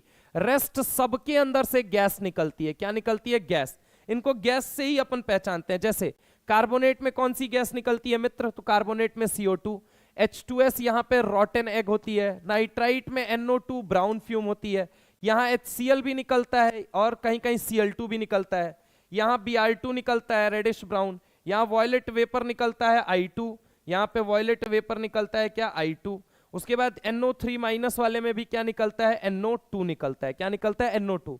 कह रहा है effervescence of colourless gas. Colourless gas किसके लिए होती है? CO2 कलरलेस होती है भाई। ठीक है, CO2 कलरलेस होती है। Gas with रॉटन egg. रॉटन एग कौन होता है? देखो CO2 कलरलेस होती है तो कलरलेस के लिए क्या हो गया? पहले के लिए दूसरा। Gas with smell of रॉटन egg. रॉटन egg की तरह इसकी स्मेल होती है, रॉटन एग की तरह, रॉटन एग की तरह। याद रखिएगा, ये कलरलेस भी है, ऑर्डरलेस भी है। याद रखो, याद रखो, ये कैसा है? ये कलरलेस भी है और ये ऑर्डरलेस भी है। ठीक है, ना तो इसके पास कोई कलर है, ना तो इसके पास कोई महक है।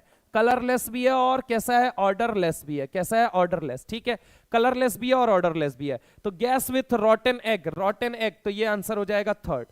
कह रहा है गैस विथ पंजेंट स्मेल और ब्राउन फ्यूम। ब्राउन फ्यूम तो क्लियर है, ब्राउन फ्यूम क्या हो जाएगा? NO2 हो जाएगा। ये कैसा होता है? ये ब्राउन फ्यूम होता है। ये होता है ब्राउन फ्यूम, ये होता है ब्राउन फ्यूम। ये कैसा होता है? Brown fume. ठीक है, ब्राउन फ्यूम होता है। ठीक है, पंजेंट स्मेल, अगर हम बात करें गैस विथ पंजेंट स्मेल तो अब ऑप्शन एक ही बन जाता है, डेट इज सल्फाइड, है ना। SO2 पंजेंट स्मेल के साथ निकलेगी, यहाँ पे सल्फाइड में SO2 निकलेगा। ठीक है, तो आंसर क्या हो जाएगा? ए का सेकंड। ए का सेकंड कहां कहां दिख रहा है? एक तो यहां दिख रहा है और एक यहां दिख रहा है। यहां नहीं दिख रहा है, यहां नहीं दिख रहा है। आगे बताओ क्या दिख रहा है? ए का सेकंड, बी का थर्ड, बी का थर्ड, बी का थर्ड यहां दिख रहा है, यहां दिख रहा है, यहां नहीं दिख रहा है, यहां नहीं दिख रहा है। ठीक है, उसके बाद अगर हम बात करें तो उसके बाद से डी का फर्स्ट, डी का फर्स्ट, डी का फर्स्ट यहां दिख रहा है दोस्त, डी का फर्स्ट यहां, डी का first. Answer would be what? A.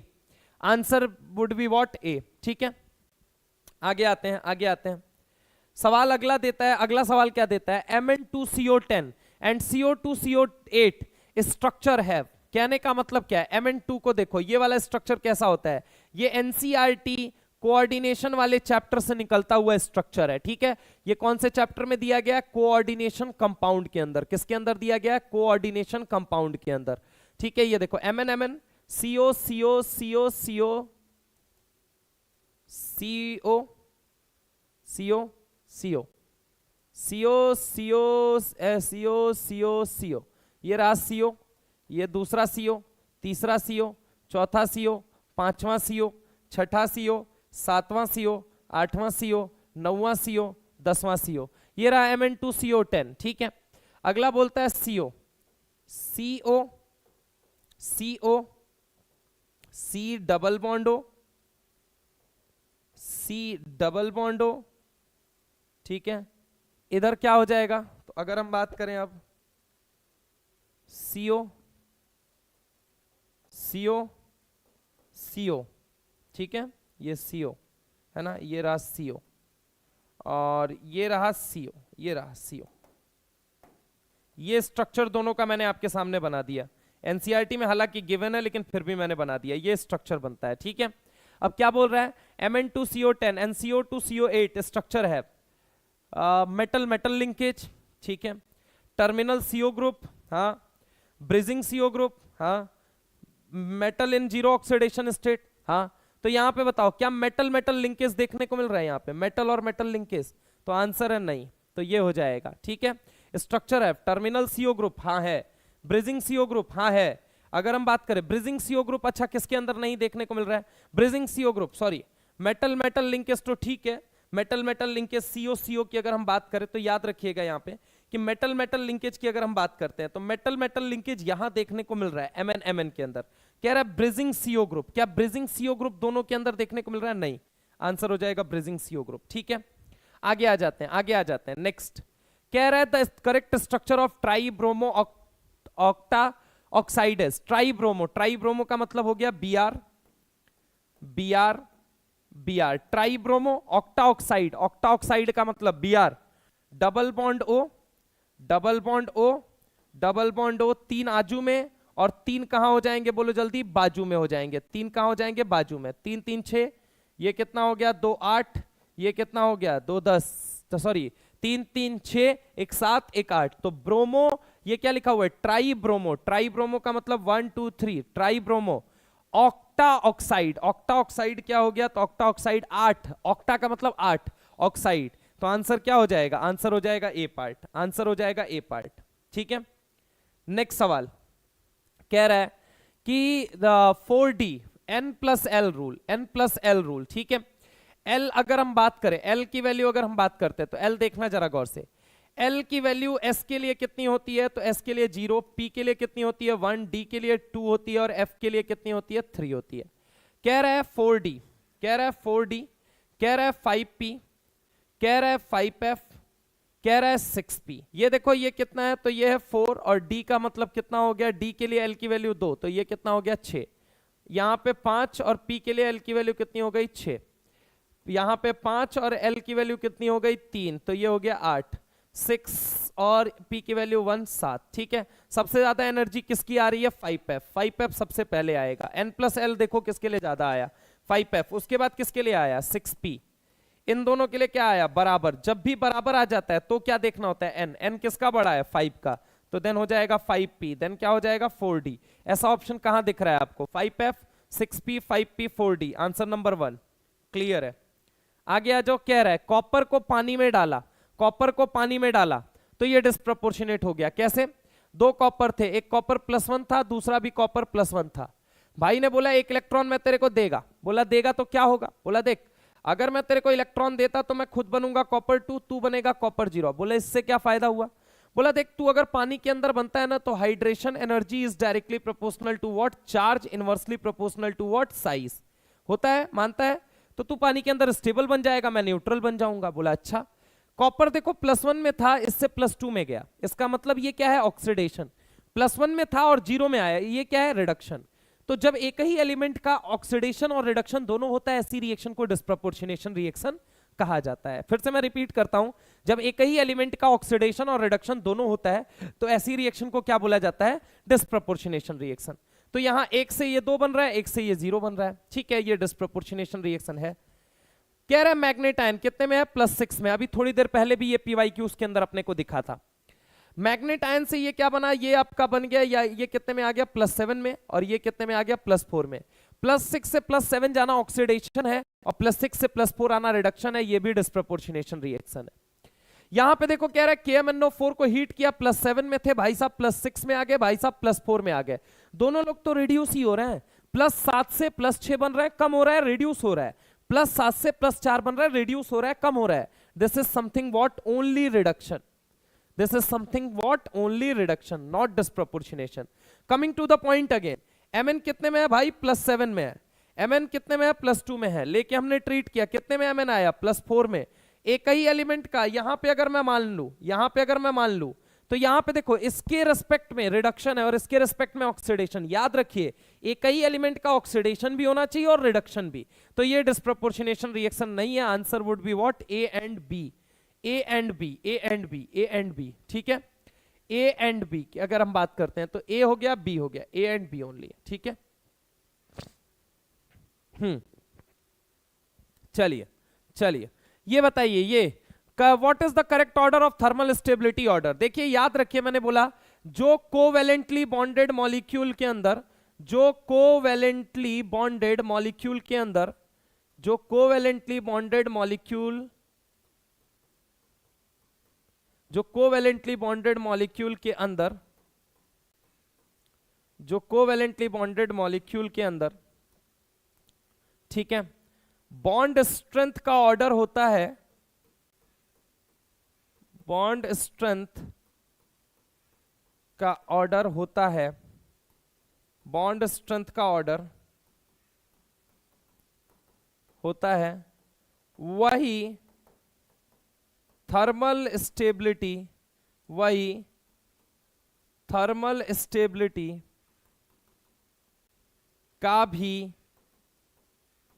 Order होता है, ऑर्डर होता है, ऑर्डर होता है। ठीक है, तो कभी भी आपको NH3 दे, PS3 दे, ASS3 दे, SbS3 दे, या फिर आपको H2O दे, H2S दे, H2T दे, H2SC H2T दे, कुछ भी दे, ठीक है, H2SC दे, H2T दे, याद रखिएगा, H2O दे, H2S दे, H2SC दे, H2T दे, याद रखिएगा। हमेशा बॉन्ड स्ट्रेंथ का ऑर्डर कितना होता है? बॉन्ड स्ट्रेंथ का ऑर्डर यही होता है, ठीक है, बॉन्ड स्ट्रेंथ का ऑर्डर ये होता है ना। तो वही थर्मल स्टेबिलिटी का ऑर्डर हो जाएगा। तो वही बात है, ओ सनी सेक्सी तेरा पोज, देखो कहाँ पे है, यहाँ पे देखो, ओ सनी सेक्सी तेरा पोज, आंसर हो जाएगा सी। ठीक है, नेक्स्ट सवाल पे आते हैं। नेक्स्ट सवाल कह रहा है which of the following is incorrect statement, इनमें से कौन सा इनकरेक्ट स्टेटमेंट है? कह रहा है PbF4 is covalent in nature. एक चीज समझो, ये कोवेलेंट कैसे है, पहले ये देखो, ये Pb कितने में है? +4 में, ठीक है, ये F कितने में है? माइनस में। चार्ज ऑन केटायन मैंने माना क्या है? ज्यादा है। Charge on cation let suppose ज्यादा है, चार्ज ऑन केटायन ज्यादा है, लेकिन charge on anion, charge on anion तो -1 है। ऊपर से रेडियस ऑफ एनायन क्या है? रेडियस ऑफ एनायन छोटा है। रेडियस ऑफ एनायन छोटा है मतलब आयोनिक कैरेक्टर ज्यादा होगा, आयोनिक कैरेक्टर ज्यादा आएगा, आयोनिक कैरेक्टर ज्यादा आएगा, आयोनिक कैरेक्टर मोर। देखो कोवेलेंट कैरेक्टर ज्यादा कब आता है? कोवेलेंट कैरेक्टर ज्यादा आता है, उसके लिए कंडीशन होती है फजान्स रूल। फजान्स रूल समझिए, फजान्स रूल क्या कहता है? फजान्स रूल की अगर हम बात करें तो फजान्स रूल कहता है charge on cation should be high, should be high. दूसरी बात कहता है radius of cation should be, charge on cation should be high, radius of cation should be small, ठीक है। तीसरा क्या कहता है? Charge on anion and radius of anion should be high, क्या ये क्या होना चाहिए? ये ज्यादा होना चाहिए, शुड बी हाई। तभी क्या आएगा? कोवेलेंट कैरेक्टर, तभी कोवेलेंट कैरेक्टर ज्यादा आएगा, तभी कोवेलेंट कैरेक्टर ज्यादा आएगा, तभी कोवेलेंट कैरेक्टर ज्यादा आएगा, तभी कोवेलेंट कैरेक्टर ज्यादा आएगा। क्या ये बात क्लियर है? क्या ये बात क्लियर है? सो PbAF4 is covalent in nature, गलत है। SiCl4 इजिली हाइड्रोलाइज, हाँ SiCl4 हाइड्रोलाइज हो जाता है। GX4 is more stable then GX2, obvious है, G जो होगा वो +4 में ज्यादा स्टेबल होगा कंपेयर टू G+2। वहीं पे अगर हम बात करें Pb जो होगा वो +2 में ज्यादा स्टेबल होगा compare to +4। The reason being बहुत सिंपल है कि भाई यहां इनर्ट पेयर इफेक्ट लगता है, यहां क्या लगता है? Inert pair effect. क्या लगता है? इनर्ट पेयर इफेक्ट, बाकी G के अंदर नहीं लगता है। So the correct answer would be what? SiCl4, SiCl4 will be easily hydrolyse, ठीक है। GX4 की बात करते हैं तो GX4 is more stable then GX2, हाँ ठीक है। SnF4 is ionic in nature. Sn कितने में है बोलो जल्दी? +4, और F कितने में है? माइनस। वही वाली कहानी, बस Sn की Pb की जगह कौन आ गया? Sn आ गया। तो ये भी क्या है? सही सही सही। जो गलत होते हुए सही है आंसर, वो कौन सा आंसर है? तो वो है अपना ए। वो क्या है? ए, ठीक है। आगे आओ, आगे नेक्स्ट आते हैं। नेक्स्ट कह रहा है कि match the list 1 with list 2। List 1 को लिस्ट 2 के साथ मैच कीजिए। बताइए इसका आंसर क्या होगा दोस्त? लिस्ट 1 को लिस्ट 2 के साथ मैच कीजिए, बताना है आपको आंसर क्या होगा। लिस्ट 1 लिस्ट 2 को मैच कीजिए और इसका आंसर बताइए।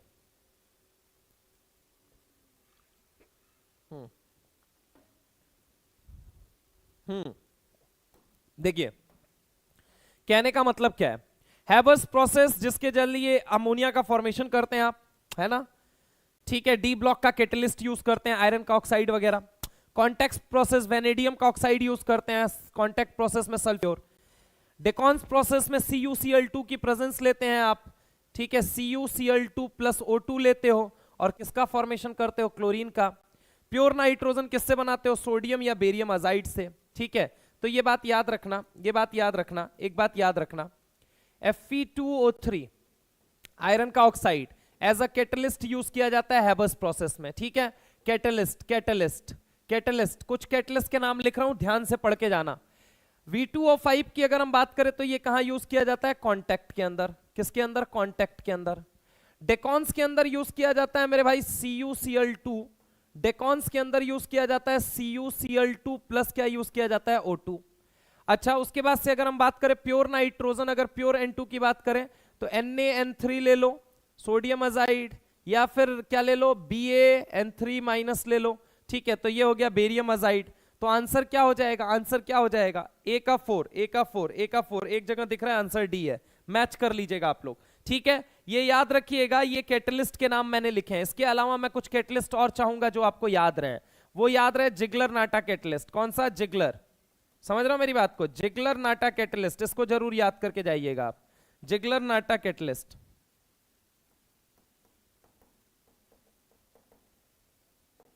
समझ रहे हो, जिगलर नाटा कैटलिस्ट, ठीक है। चलें चलें चलें चलें, नेक्स्ट सवाल, आइए नेक्स्ट सवाल पे चलते हैं। सवाल अगला है, कह रहा है which of the following diatomic molecule species, ये स्पीसीज है वो गड़बड़ हो गई है, यहां पे मैं लिख दे रहा हूं स्पीसीज, ठीक है, species has only pi bond according to molecular orbital theory. देखो ये सवाल कभी भी देगा, दो बातें जहन में आनी चाहिए, पहला आना चाहिए B2, दूसरा आना चाहिए C2।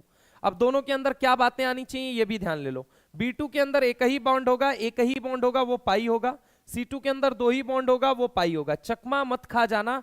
N2 और O2 की अगर हम बात करते हैं तो N2 और O2 में देखो एक सिग्मा है, एक सिग्मा है, इसके अंदर एक सिग्मा है और मेरे भाई एक पाई है, एक सिग्मा है और एक पाई है। जबकि N2 की अगर आप बात करोगे, किसकी बात करोगे, N2 की अगर आप बात करोगे तो N2 की अगर हम बात करें तो इसके अंदर एक सिग्मा है और अगर हम बात करें इसके अंदर दो पाई है N2 के अंदर।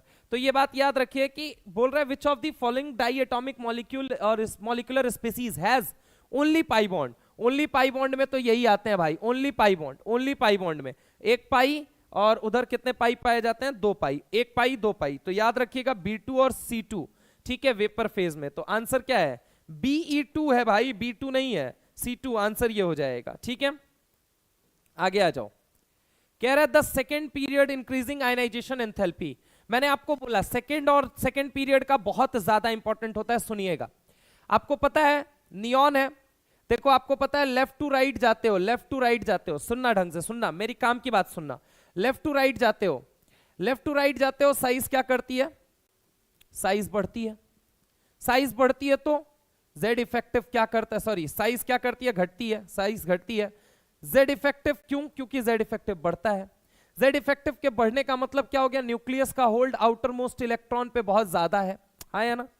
यानी कि अगर तुम इसको बाहर निकालना चाहते हो तो तुम्हें एनर्जी जो देनी पड़ेगी, मिनिमम अमाउंट ऑफ एनर्जी जो सप्लाई करनी पड़ेगी, minimum amount of energy, minimum amount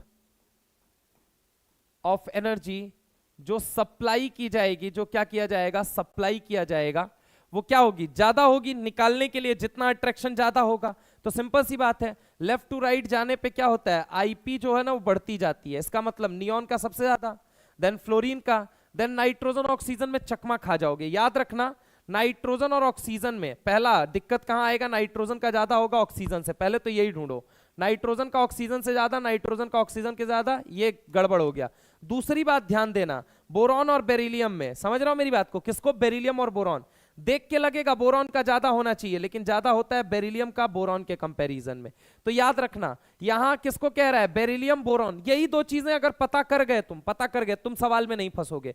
तो ये याद रखना, बेरिलियम और बोरॉन है, यहां पे क्या है, बोरॉन एंड बेरिलियम। ये तो खैर ये वाला आंसर हो सकता था या ये, तो यहां पे देखो बोरॉन से ज्यादा बेरिलियम को बताया, यहां बेरिलियम से ज्यादा बोरॉन को, तो ये आंसर नहीं हो सकता, आंसर आपका सेकंड हो जाएगा, ठीक है। बस ये बात आपको, दो चीजें आपको ध्यान रखनी है, बस ये दो बातें आपको ध्यान रखनी है, ठीक है। 2 और 5 नंबर बस बदलता है, बाकी नहीं बदलता है। आगे कह रहा है what is the correct electronic configuration of central metal ion. कह रहा है K4 है, K4 ले लिया, पोटेशियम हेक्सासाइनाइडो फेरेट, इसका नाम है हेक्सासाइनाइडो फेरेट, ठीक है। ढंग से सुनना बेटा, ढंग से सुनना। पहली चीज इसके बारे में कुछ कुछ बातें, क्या क्या सवाल बन सकता है, आईयूपीएससी नेम बताओ इसका, पहले आईयूपीएससी नेम अलग से पहले ये बताओ। तो इसका नाम क्या हो जाएगा, पोटेशियम, पोटेशियम नाम क्या हो जाएगा, हेक्सासाइनाइडो, हेक्सासाइनाइडो, हेक्सासाइनाइडो -6 है, +4 है, यहां पे चार्ज कितना आ गया, -4 आया होगा, इसका मतलब ये +2 में। हेक्सासाइनाइडो फेरेट, हेक्सासाइनाइडो फेरेट, फेरेट कितने में, 2 में।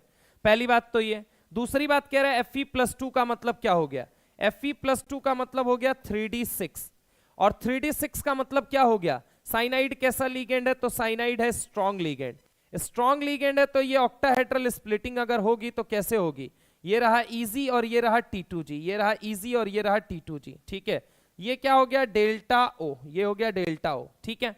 ये क्या है आपका Eg है, ये क्या है आपका T2G है, समझ रहे हैं मेरी बात को, ये T2G है।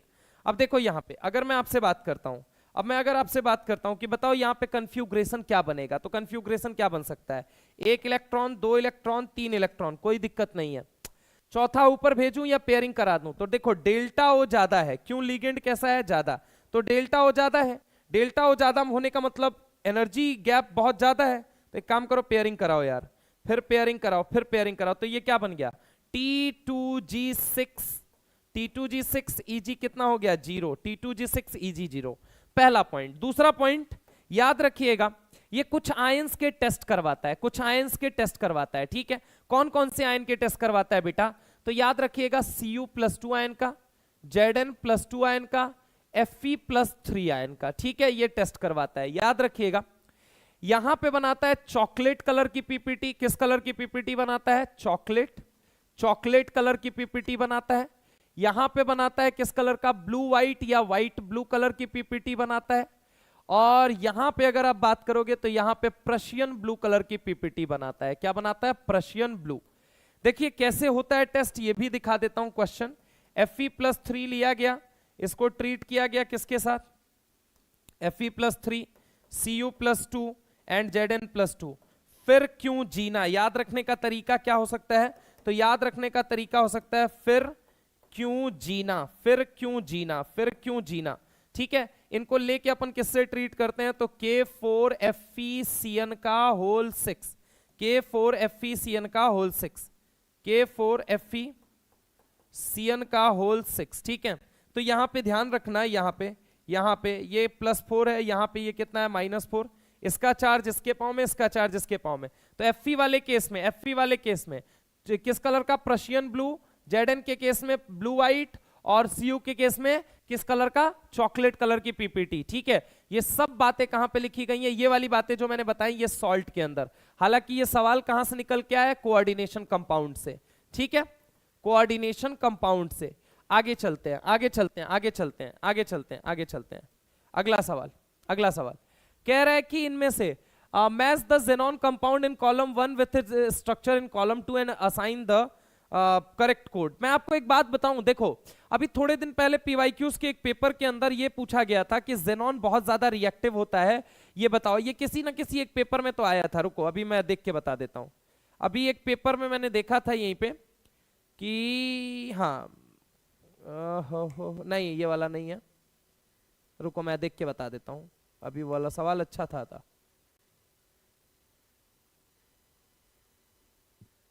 नहीं एक मिनट, xenon वाला कंपाउंड कहाँ गया यार, अभी थोड़ी देर पहले ही तो पूछा था हमसे सवाल में।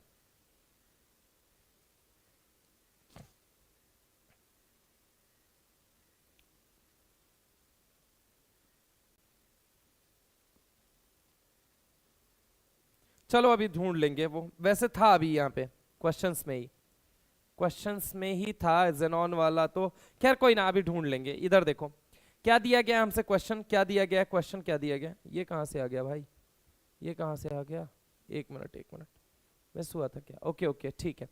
चलो आ जाते हैं, इस पे आ जाते हैं। यहाँ पे देखो ये सवाल है, कह रहा है identify the incorrect statement related to PCl5 3 equatorial. अच्छा ये तो कर चुके हैं ना, नहीं ये वाला नहीं किया था, दूसरा सवाल था। PCl5 का मतलब क्या हो गया, PCl Cl और ये Cl, ठीक है। कह रहा है आइडेंटिफाई द इनकरेक्ट स्टेटमेंट, कह रहा है 3 PCl बॉन्ड एंगल इज 120, हाँ आपस में ये जो इक्वेटोरियल वालों का है 120 है, ठीक है। 2 एक्सियल PCl इसे बोल रहा है एक्सियल, और ये कौन सा हो गया, ये हो गया इक्वेटोरियल, ये हो गया इक्वेटोरियल, और ये क्या हो गया एक्सियल। तो कह रहा है 2 PCl बॉन्ड एंगल, इनके बीच का एंगल कितना है, इनके बीच का एंगल है 180 डिग्री, कितने डिग्री है 180 डिग्री। तो यहां पे ये इनके बीच का एंगल 180 डिग्री है।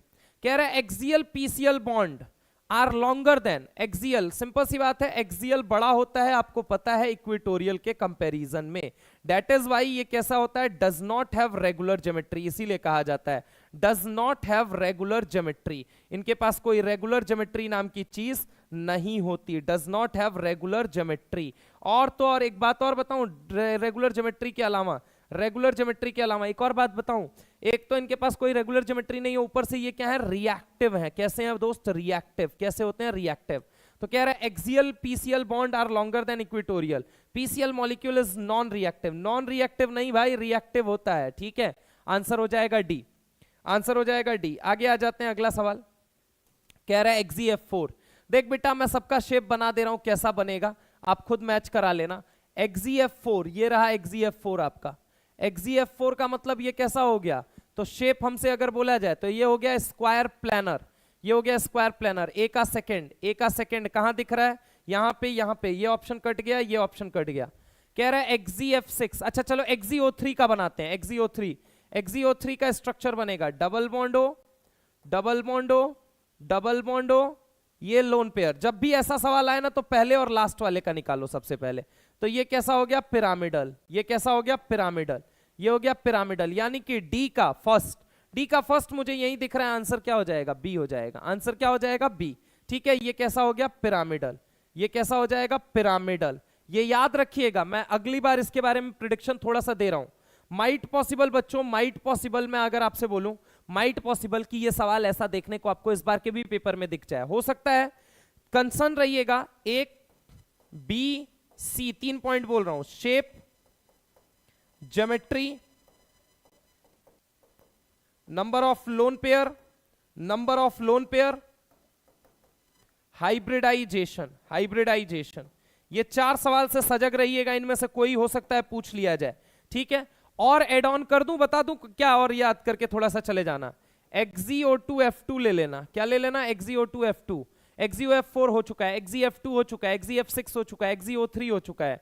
और क्या ले लोगे तुम, और तो XeF4 का हाइड्रोलिसिस, सॉरी अगर हम बात करें हाइड्रोलिसिस जो डिस्प्रपोर्शनेट होता है, ये जरूर पढ़ के जाइएगा। बस इतनी बात आप करके जाएंगे, अब से सवाल गड़बड़ नहीं होगा, ठीक है। आइए अगला सवाल है, कह रहा है द मैग्नेट आयन। मैग्नेट बोले तो किसे बोला जाता है, MnO4-।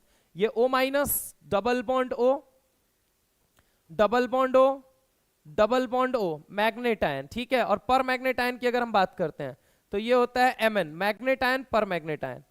तो ये रहा मैग्नेट आयन एंड पर मैग्नेट आयन की अगर हम बात करते हैं तो ये रहा double bond O, double bond O, ठीक है, डबल बॉन्ड O, ये रहा, ठीक है। तो एक क्या होता है, एक अगर हम बात करें, एक अगर हम बात करें तो एक कौन सा है, मैग्नेट आयन, और एक कौन सा है, पर मैग्नेट।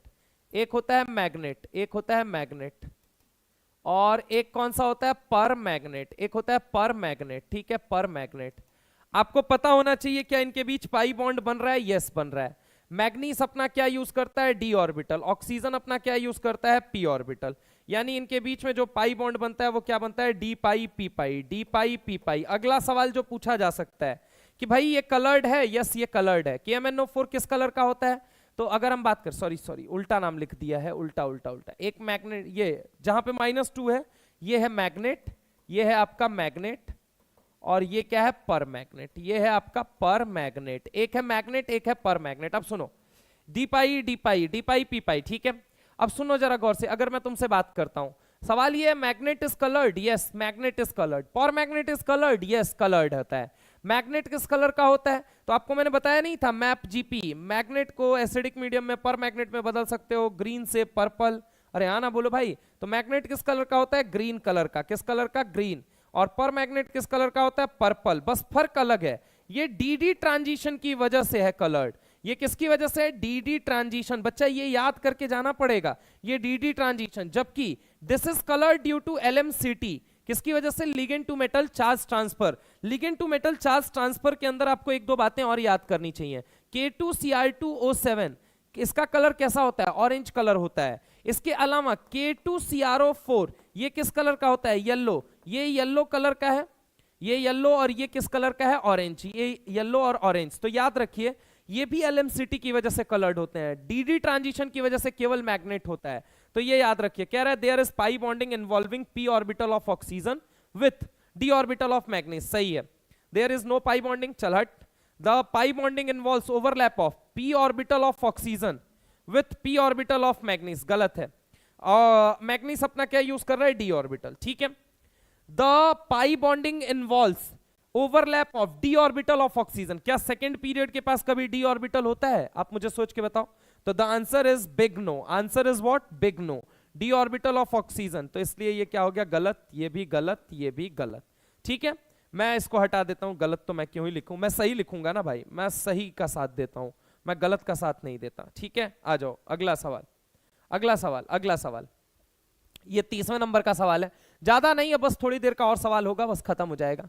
कह रहा है which of the following species is not stable, इनमें से कौन सा स्पीसीज जो है वो स्टेबल नहीं है।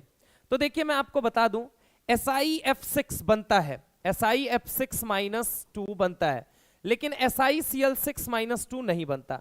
SiCl6 -2 does not exist, does not exist, does not exist, SiCl6 -2 does not exist due to किसकी वजह से, ड्यू टू स्टेरिक हिंड्रेंस, किसकी वजह से, स्टेरिक हिंड्रेंस की वजह से, स्टेरिक हिंड्रेंस की वजह से ये एग्जिस्ट नहीं करता है। तो आंसर हो जाएगा SiCl6, ठीक है, डी हो जाएगा। नेक्स्ट अगर हम बात करते हैं, नेक्स्ट अगला सवाल है, कह रहा है which of the following is amphoteric oxide. Amphoteric oxide याद आती है तो मैंने ब्लॉक हमेशा बोल रखा है, एक होता है S ब्लॉक, एक होता है D ब्लॉक।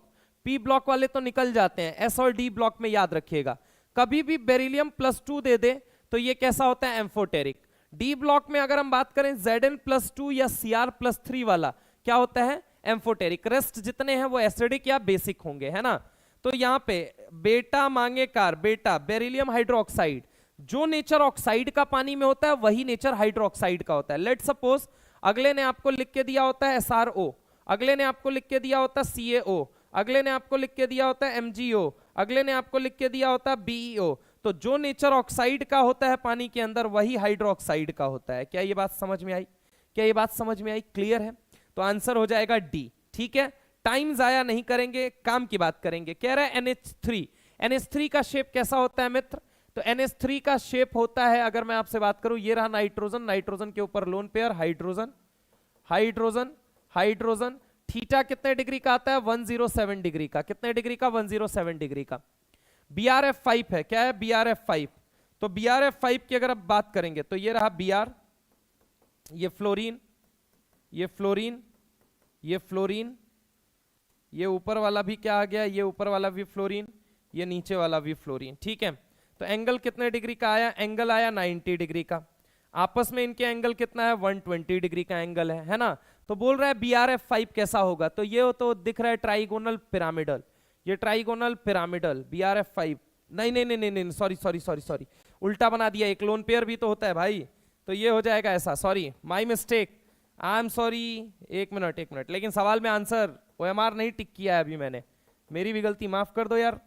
ये देखो, ये रहा BrF5, है ना, BrF5। तो ये रहा फ्लोरीन, ये रहा फ्लोरीन, ये रहा फ्लोरीन, ये रहा फ्लोरीन, ये रहा फ्लोरीन। यहां पे अगर हम बात करें, ये रहा फ्लोरीन, ये रहा फ्लोरीन, ये रहा लोन पेयर BrF5, ठीक है। तो ये कैसा हो गया, ये हो गया स्क्वायर पिरामिडल। स्क्वायर पिरामिडल कौन हो गया, तो B का 4। ए का क्या दिया गया है, ट्राइगोनल पिरामिडल, ट्राइगोनल पिरामिडल। ए का तो पहला ही लग रहा है मुझे, ए का फर्स्ट, ए का फर्स्ट, बी का जो है वो क्या हो जाएगा, फोर्थ, बी का फोर्थ, बी का फोर्थ, बी का फोर्थ, बी का फोर्थ, गलत, ए का फर्स्ट। आगे आ जाओ, XeF4, XeF4 कैसा दिखेगा, देखो वापस से जेनॉन रिपीट हो रहा है, देखो XeF4, तो XeF4 कैसा दिखेगा, तो ये रहा फ्लोरीन, ये रहा फ्लोरीन, ये ऊपर लोन पेयर आ जाएगा, एक नीचे आ जाएगा लोन पेयर, तो ये हो जाएगा स्क्वायर प्लेनर। क्या हो जाएगा, स्क्वायर प्लेनर, ठीक है, स्क्वायर प्लेनर। यहां पे अगर हम बात करें, बेटा वो ट्रिक जो है ना, जो ट्रिक लगा रहे हो वो लगाओ ना यहाँ पे, बताओ यहाँ पे, फिर वहां पे कंफ्यूज हो गए यार, S ब्लॉक को अलग रखो, D ब्लॉक को अलग रखो, आसान होगा, ठीक है। आपके लिए मैं बता रहा हूँ, सवाल उस लेवल का जब बनेगा वैसे ना, तो फिर यहाँ पे ये ट्रिक काम तो आ जाएगी, बट वो है कि अगर आप ब्लॉक वाइज जाते हो तो आपको ज्यादा एक्यूरेट आंसर मिलेगा। खैर आपका वो तरीका है, मैं उसमें इंटरफियर नहीं करूंगा। XeF4 क्या हो जाएगा, तो ये हो जाएगा स्क्वायर प्लेनर, C का सेकंड हो गया। SF6 कैसा दिखता है, तो SF6 दिखता है एक फ्लोरीन, ये देखो, एक फ्लोरीन, दो फ्लोरीन, तीन फ्लोरीन, चार फ्लोरीन, पांच फ्लोरीन, 6 फ्लोरीन, ये रहा 6 फ्लोरीन। SF6 ये बन गया, SF6 ये बन गया। तो SF6 की अगर हम बात करते हैं तो ये क्या हो गया आपका ऑक्टाहेड्रल, यानी कि आंसर क्या हो जाएगा डी का थर्ड भी दिख रहा है, यस आंसर हो जाएगा सी, आंसर हो जाएगा सी। अगला सवाल कह रहा है, अगला सवाल जो PYQs में पूछा गया है, सवाल क्या बोल रहा है, ई नॉट वैल्यू, ई नॉट बोले तो स्टैंडर्ड रिडक्शन पोटेंशियल, कह रहा है Mn3 प्लस से Mn2 प्लस में जाने के लिए Mn3 प्लस से Mn2 प्लस, देखो समझो एक बात बताओ, most common oxidation state 3D series के अमोंग क्या देख रहे थे, +2, ठीक है। 3D सीरीज में आपने most common oxidation state, 3D series में most common oxidation state,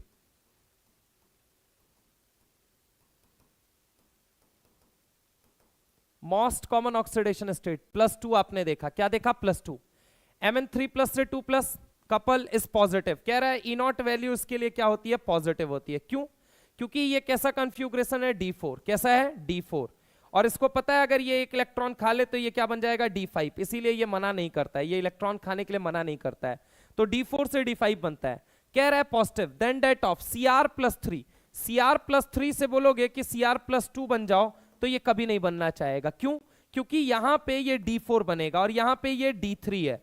according to CFT के according, CFT crystal field theory के अकॉर्डिंग इसका कन्फ्यूग्रेशन बनता है T2G3Eg0, जो कि है हाफ फील्ड, और हाफ फील्ड नेचर को अपने कभी कोई नहीं छोड़ना चाहता है, इसलिए इसकी ई नॉट वैल्यू क्या आती है नेगेटिव आती है, क्या आती है नेगेटिव, ठीक है। तो कह रहा है the E naught value of Mn3+2 positive couple is more positive than Cr3+2 Cr2+, इसके कंपैरिजन में ये ज्यादा पॉजिटिव है, एंड Fe3+2 Fe2+, अब यहां क्या प्रॉब्लम है भाई, देखो Fe+3 है, ये D5 है, इसको बोलोगे Fe+2 बनने के लिए D6 बनना पड़ेगा, ई नॉट वैल्यू इसकी क्या हो जाएगी, ई नॉट वैल्यू इसकी पॉजिटिव होती है बट लो होती है टेंडेंसी जाने की, क्यों, क्योंकि अगेन ये इसके पास हाफ फील्ड नेचर है, हाफ फील्ड ये तो मना ही कर देता है, ये जाने के लिए कहता है मैं चला जाऊंगा, मैं जितना यहां स्टेबल हूं उतना ही वहां स्टेबल हूं, लेकिन थोड़ा आनाकानी करता है ना, तो ये भी हाफ फील्ड है, ये भी हाफ फील्ड है, लेकिन इसके लिए ई नॉट वैल्यू पॉजिटिव रहेगी लो, यहां पे पॉजिटिव एंड क्या होता है हाई होता है, और यहां पे अगर हम बात करें नेगेटिव होता है, यहां तो नेगेटिव ही होता है, मना ही कर देता है नहीं जाऊंगा, ठीक है। तो कह रहा है ड्यू टू चेंज ऑफ, तो चेंज ऑफ आंसर क्या है, आंसर तो यही है आपका, ये देखो सवाल नंबर 1 है, ये सवाल नंबर 2 है, और ये सवाल नंबर 3 है, किसका, फ्यूचर ईयर क्वेश्चन का। लेकिन आज का सवाल, आज का जवाब यही है कि Mn3+ से Mn2+ इसलिए बनना चाहता था क्योंकि D4 से D5 बनने का मौका मिल रहा है, एक नॉर्मल कन्फ्यूग्रेशन से हाफ फील्ड बनने का मौका मिल रहा है, और वो कोई भी बनना चाहेगा। आंसर पहला है, सही है। आइए सवाल क्या कह रहा है, which of the following spin only magnetic moment is same for which of the following species, again the same time of question, कौन से ईयर का क्वेश्चन है ये बेटा, ये कोई पर्टिकुलर ईयर का क्वेश्चन नहीं है, मैं आपको बता दे रहा हूं, ये जो क्वेश्चंस मैं आपको करवा रहा हूं ये 2019 के पेपर का है, 2024 का पेपर है इसके अंदर, और 2024 में जो री पेपर हुआ था वो है, कल जो पेपर आ जाएगा वो आपका आ जाएगा 2020, 2021, 2022, 2023, इन चारों को निपटा देंगे, है ना। चलिए ठीक है, ठीक है, आइए आइए आइए बेटा, आलोकी जी पंजाबी गाना सुना करो, हाँ ये भी बढ़िया है यार गुरु।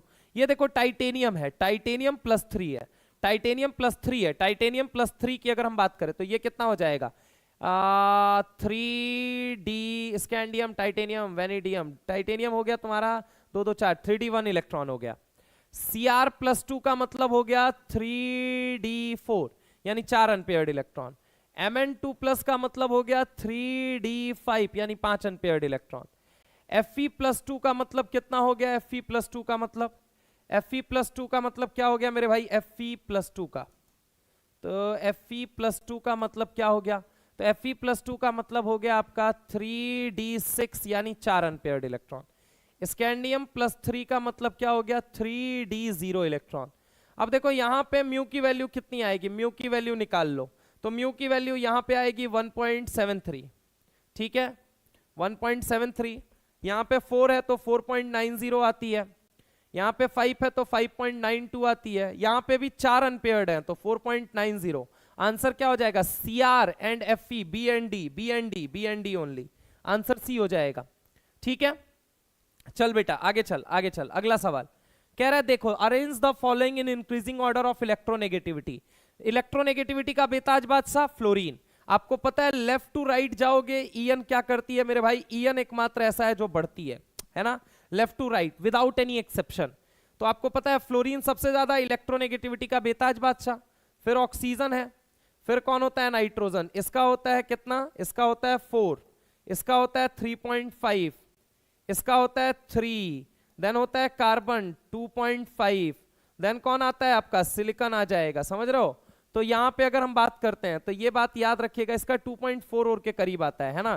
तो आंसर हो जाएगा फ्लोरीन। फ्लोरीन, पहले फ्लोरीन चेक करो, फिर ऑक्सीजन, क्योंकि ये दोनों इलेक्ट्रोनेगेटिविटी के बेताज बादशाह माने जाते हैं। आंसर हो जाएगा सी, आंसर हो जाएगा C. Coming to the point again, coming to the point again. अगला सवाल है, कह रहा है कि in both statement 1 both CONH3 का होल 6 NH3 CO कितने में है +3, +3 का मतलब scandium, titanium, vanadium, chromium, manganese, iron, cobalt. Cobalt का मतलब क्या हो गया, कोबाल्ट का मतलब हो गया 3d6, 3d6, 3d6 का मतलब क्या हो गया, 3d6 का मतलब हो गया मेरे भाई, ये देखो ढंग से 3d6 1 2 3 4 5 6। अब देखो दो तरह के लीगेंड आपके सामने आने जा रहे हैं, एक है NH3 नाइट्रोजन डोनर, कैसा लीगेंड है स्ट्रॉन्ग, और एक कौन सा आ रहा है F डोनर, ये कैसा लीगेंड है वीक। अब सिंपल सी बात है, ये पेयरिंग करवा पाएगा, ये पेयरिंग करवा पाता है, ठीक है, ये पेयरिंग करवा देता है, ये पेयरिंग नहीं करवा पाता, ये पेयरिंग नहीं करवा पाता। सिंपल सी बात है, कह रहा है कि इन बोथ COCH3 3+ और यहां पे लिखा हुआ है 3-, वही मतलब हो गया -6 +3, डब्बे के बाहर गया -3, है ना। तो देखो ये पेयरिंग नहीं करा पाएगा और ये पेयरिंग करा देगा, ये पेयरिंग करा देगा तो यहां हाइब्रिडाइजेशन बनेगा D2sp3 और यहां बनता है sp3d2। नो डाउट दोनों ऑक्टाहेड्रल ही हैं, दोनों ऑक्टाहेड्रल ही हैं, लेकिन यहां पे ये कौन सा कॉम्प्लेक्स है, ये मेरे भाई इनर डी कॉम्प्लेक्स है। ये कौन सा कॉम्प्लेक्स है, इनर डी कॉम्प्लेक्स, ये है इनर डी कॉम्प्लेक्स, ये है इनर डी कॉम्प्लेक्स, ये होता है इनर डी कॉम्प्लेक्स, ये होता है इनर डी कॉम्प्लेक्स। और ये वाला क्या होता है, तो ये होता है आउटर डी कॉम्प्लेक्स। ये कौन सा होता है, outer D complex, outer D complex. एक होता है इनर डी कॉम्प्लेक्स और एक कौन सा होता है आउटर डी कॉम्प्लेक्स। तो कहने का मतलब क्या है, both CONH3 3+ and COF6 3- complex are octahedral but differ in their magnetic behavior। हाँ बिल्कुल सही बात है, एक जगह पेयरिंग हो जाएगी दूसरी जगह पेयरिंग नहीं होगी। Statement 1 is correct. क्या होगा वो नहीं पूछ रहा है, मैग्नेटिक बिहेवियर निकालने मत बैठ जाना घोंचुओं, उसने बोला चेंज होगा तो हाँ होगा, इतना तो कंफर्म है। आगे क्या लिखता है, CONH3 3+ is diamagnetic whereas COF6, simple सी बात है, अगर NH3 ने पेयरिंग कराई तो इसको भी पेयर करा देगा, इसको भी पेयर करा देगा, तो ये डायामैग्नेटिक है। ये कैसा, इसका वाला कॉम्प्लेक्स कैसा होगा, डायामैग्नेटिक। ये कैसा होगा, डायामैग्नेटिक। मुझे सारी पेयरिंग दिख रही है तो ये कैसा हो गया, डायामैग्नेटिक। और इसका वाला अगर 2 अनपेयर्ड बच गए तो ये क्या हो जाएगा, पैरा, 2 नहीं 4 बच जाएंगे, पैरामैग्नेटिक। तो yes, both statement 1 and statement 2 is correct. Statement 1 and statement 2 are true. Answer number C, answer number C हो जाएगा। ठीक है दोस्त, आगे आ जाओ, आगे आ जाओ, आगे आ जाओ, आगे आ जाओ। अगला सवाल है, कह रहा है the boiling points of hydrides, the boiling points of hydrides, कह रहा है H2O का सबसे ज्यादा होगा, क्यों, क्योंकि इसके अंदर होती है H बॉन्डिंग। क्या होती है, H बॉन्डिंग। क्या होती है दोस्त, H बॉन्डिंग। ठीक है, अब आपको पता है बॉइलिंग पॉइंट 2 बातों पे डिपेंड करती है, एक तो H बॉन्ड पे और दूसरी किस पे डिपेंड करती है, मॉलिक्यूलर वेट। अब H2O के अंदर H बॉन्डिंग है इसलिए ये जीत गया। बाकियों के अंदर क्या है, तो बाकियों के अंदर है मॉलिक्यूलर वेट। बाकियों के अंदर क्या है बेटा, तो बाकियों के अंदर है मॉलिक्यूलर वेट। बाकियों के अंदर क्या है, बाकियों के अंदर है मॉलिक्यूलर वेट। ठीक है, तो मॉलिक्यूलर वेट सबसे ज्यादा जिसका होगा वो पहले नंबर पे आएगा, देन सेलेनियम, देन कौन सा हो जाएगा, सल्फर हो जाएगा। तो आंसर क्या हो जाएगा, H2O, देन क्या हो जाएगा H2T, देन क्या हो जाएगा H2SC, देन क्या हो जाएगा H2S, क्या हो जाएगा H2S। ठीक है, ये क्लियर है। तो अगर हम बात करें कि ये बात बिल्कुल सही है, कह रहा है on the basis of molecular mass H2O is expected to have lower boiling point. अगर on the basis of molecular mass देखेंगे तो H2O का बॉइलिंग पॉइंट कम होना चाहिए था, लेकिन ड्यू टू H बॉन्डिंग इसका जो ओवरऑल अगर आप देखेंगे तो ड्यू टू H बॉन्डिंग ये H2O डोमिनेट कर जाता है। तो क्या लिखता है कि the other members of group, sorry, On the basis of molecular mass, H2O is expected to have lower boiling point than other members of the group, but due to presence of extensive H bonding in H2O, it has higher boiling point. Yes, both statement 1 and statement 2 are true. C. ठीक है, next सवाल देखिए, ये सवाल दिया गया match list 1 with list 2। देखो बहुत सिंपल सवाल है दोस्त, मैं तुमको एक बात बताऊं, पहचान बताता हूं। दो डब्बा दिखे, जब भी तुमको दो डब्बा दिखे, तुम समझ जाना कोऑर्डिनेशन आइसोमर। जब भी दो डब्बा, पहचान बताता हूं, दो डब्बा दिख जाए तुमको, दो डब्बा अगर दिख जाए तो हमेशा याद रखना कौन सा आइसोमर, कोऑर्डिनेशन आइसोमर। क्या बोलो कोऑर्डिनेशन, ठीक है। अगर मान लो तुमको एम्बीडेंटेड लिगेंड दिख जाए डब्बे के अंदर, क्या दिख जाए, एम्बीडेंटेड लिगेंड, क्या दिख जाए, एम्बीडेंटेड लिगेंड, क्या दिख जाए, एम्बीडेंटेड लिगेंड। अगर एम्बीडेंटेड लिगेंड दिख गया डब्बे के अंदर, तो समझ जाओ तुरंत कौन सा आइसोमर आएगा, लिंकेज। कौन सा आइसोमर आएगा, लिंकेज आइसोमर। कौन सा आइसोमर आएगा, लिंकेज आइसोमर। यानी कि अगर हम बात करें तो ये याद रखिए कि CONH3 का होल 6 CrNCN6 क्या होता है, तो एक होता है कोऑर्डिनेशन, यानी C का क्या होता है 4, C का 4 कहां दिख रहा है, यहां दिख रहा है, यहां दिख रहा है, ये नहीं हो सकता, ये नहीं हो सकता। चलो उसके बाद से क्या कह रहा है, एम्बीडेंटेड लिगेंड कहां दिख रहा है, ये रहा एम्बीडेंटेड का मतलब लिंकेज, यानी A का सेकंड यहां दिख रहा है, यहां नहीं दिख रहा है, आंसर अपना C हो जाएगा। समझ रहा हो मेरी बात को। ये दो बातें याद रखो, ये खास बातें हैं, ये खास बात है, ये खास बात तुम्हारा सवाल सॉल्व करने के लिए बड़ी मदद करेगी, खास बात, ठीक है। ठीक है, पानी के मॉलिक्यूल का अगर हेर फेर कर सकते हो तो हमेशा याद रखना वो हाइड्रेट आइसोमर की कैटेगरी में जाता है, लेकिन यहां मुझे लगता है कि ये जाएगा आपका सॉल्वेट वाले में, हाइड्रेट या सॉल्वेट, ठीक है। हाइड्रेट कह लो या सॉल्वेट कह लो, बात एक ही है, हाइड्रेट कह लो या सॉल्वेट कह लो, ठीक है, हाइड्रेट या सॉल्वेट, यानी कि डी का हो गया तुम्हारा फर्स्ट। हाँ बिल्कुल सही बात है, डी का फर्स्ट। और ये क्या हो जाएगा, यहां पे SO4, यहां पे दो डिफरेंट आयन के टेस्ट आएंगे, कैसे, CONH3 का होल कितना आ गया 5, ठीक है। हो सकता है एक बार Br अंदर हो और हो सकता है एक बार कौन बाहर हो, SO4। तो इस बार टेस्ट किसका आ रहा है बताना जरा, तो इस बार आ रहा है SO4 का, ठीक है।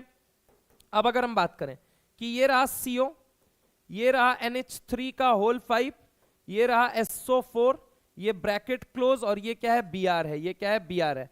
तो यहां पे अगर आप देखोगे तो यहां पे देखो वही फॉर्मूला है, CO1 NH3 5 Br1 SO4 molecular formula same है, लेकिन अगर आप देखेंगे डिफरेंट आयन का टेस्ट दे सकता है, इसलिए हम इसको क्या बोलेंगे, आयोनाइजेशन। क्या बोलेंगे दोस्त, आयोनाइजेशन। इसको हम क्या बोलेंगे, आयोनाइजेशन आइसोमर।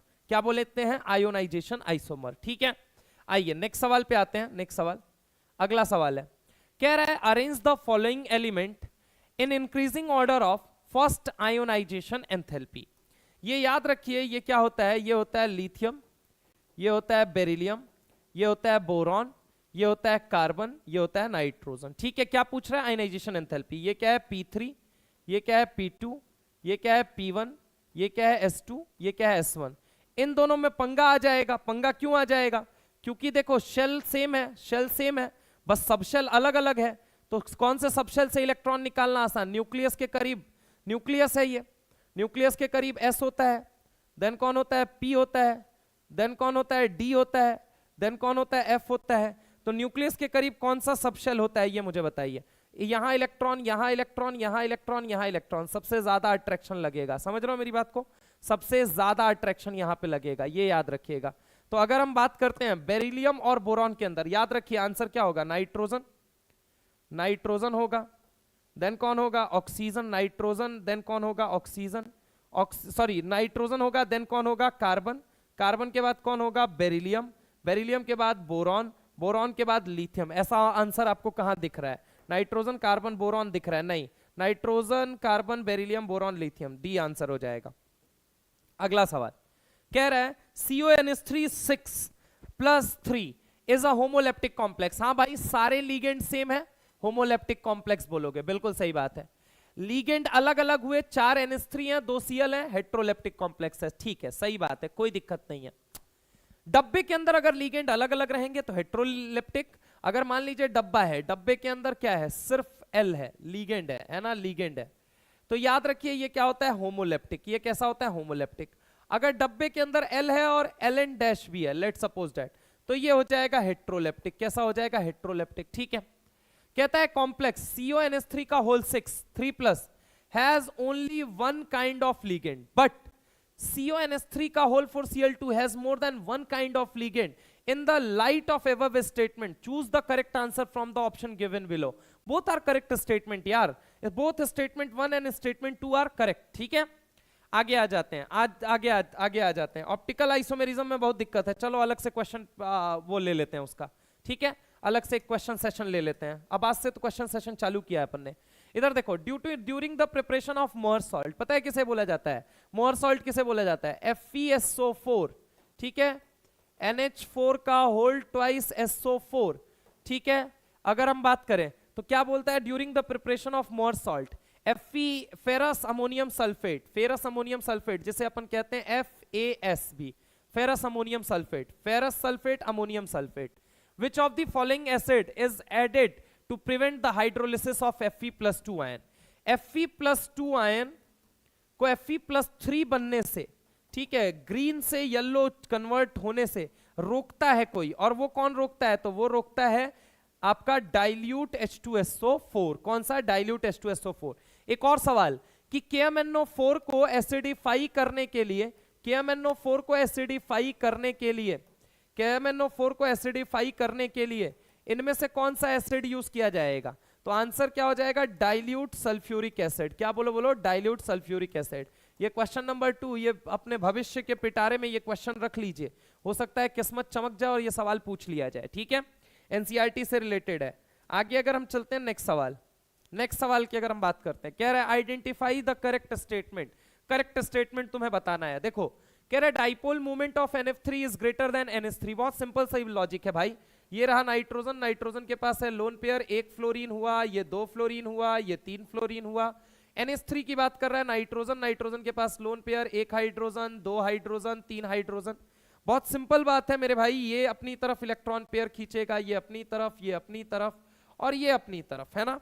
ये अपनी तरफ इलेक्ट्रॉन पेयर खींचेगा. ये हो गया μ1, ये हो गया μ2, ये μ3, और ये हो गया μ4. तो μ1 is equal to μ2 plus μ3 plus μ4.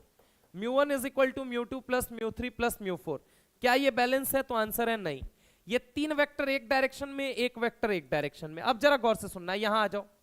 यहां ये भी इस डायरेक्शन में, ये भी इस डायरेक्शन में, ये भी इस डायरेक्शन में, ये भी इस डायरेक्शन में. ये क्या है? μ1, ये क्या है? μ2, ये क्या है? μ3, ये क्या है? μ4. यानी कि mu resultant is equal to what? μ1 plus μ2 plus μ3 plus μ4. समझ रहे हो मेरी बात को? तो ये हो जाएगा μ1 प्लस μ2 प्लस μ3 प्लस μ4, है ना. μ1 प्लस μ2 प्लस μ3 प्लस μ4. ठीक है, तो म्यू रिजल्टेंट की अगर हम बात करते हैं, म्यू रिजल्टेंट, ठीक है, म्यू रिजल्टेंट, तो म्यू रिजल्टेंट याद रखो. अगर मान लो इसकी वैल्यू है 1, तो ये कितना हो गया? 1 2 3, 3 माइनस 1 करना पड़ेगा. और यहाँ पे 1 2 3 4, मतलब चारों एक डायरेक्शन में है. यहाँ 3 एक डायरेक्शन में है, 1 अलग डायरेक्शन में है. समझ रहे हो मेरी बात को? तो ये याद रखिए, the dipole moment of NF3 is greater than. गलत है. कह रहे 3 canonical forms of CO3-2 ion can be drawn. Yes, see here. Canonical बोले तो रेजोनेटिंग स्ट्रक्चर की बात कर रहा है. ये देखो, ये रहा O-, O-, C-O-O बॉन्ड. ठीक है, पहला ये. दूसरा स्ट्रक्चर क्या बन सकता है? C. ये क्या बन गया? O-, ये इसको डबल बॉन्ड आपने बना दिया, ये O-, O- बन गया. अगला कॉम्बिनेशन क्या बन सकता है? तो C, O-, ये बन गया डबल बॉन्ड.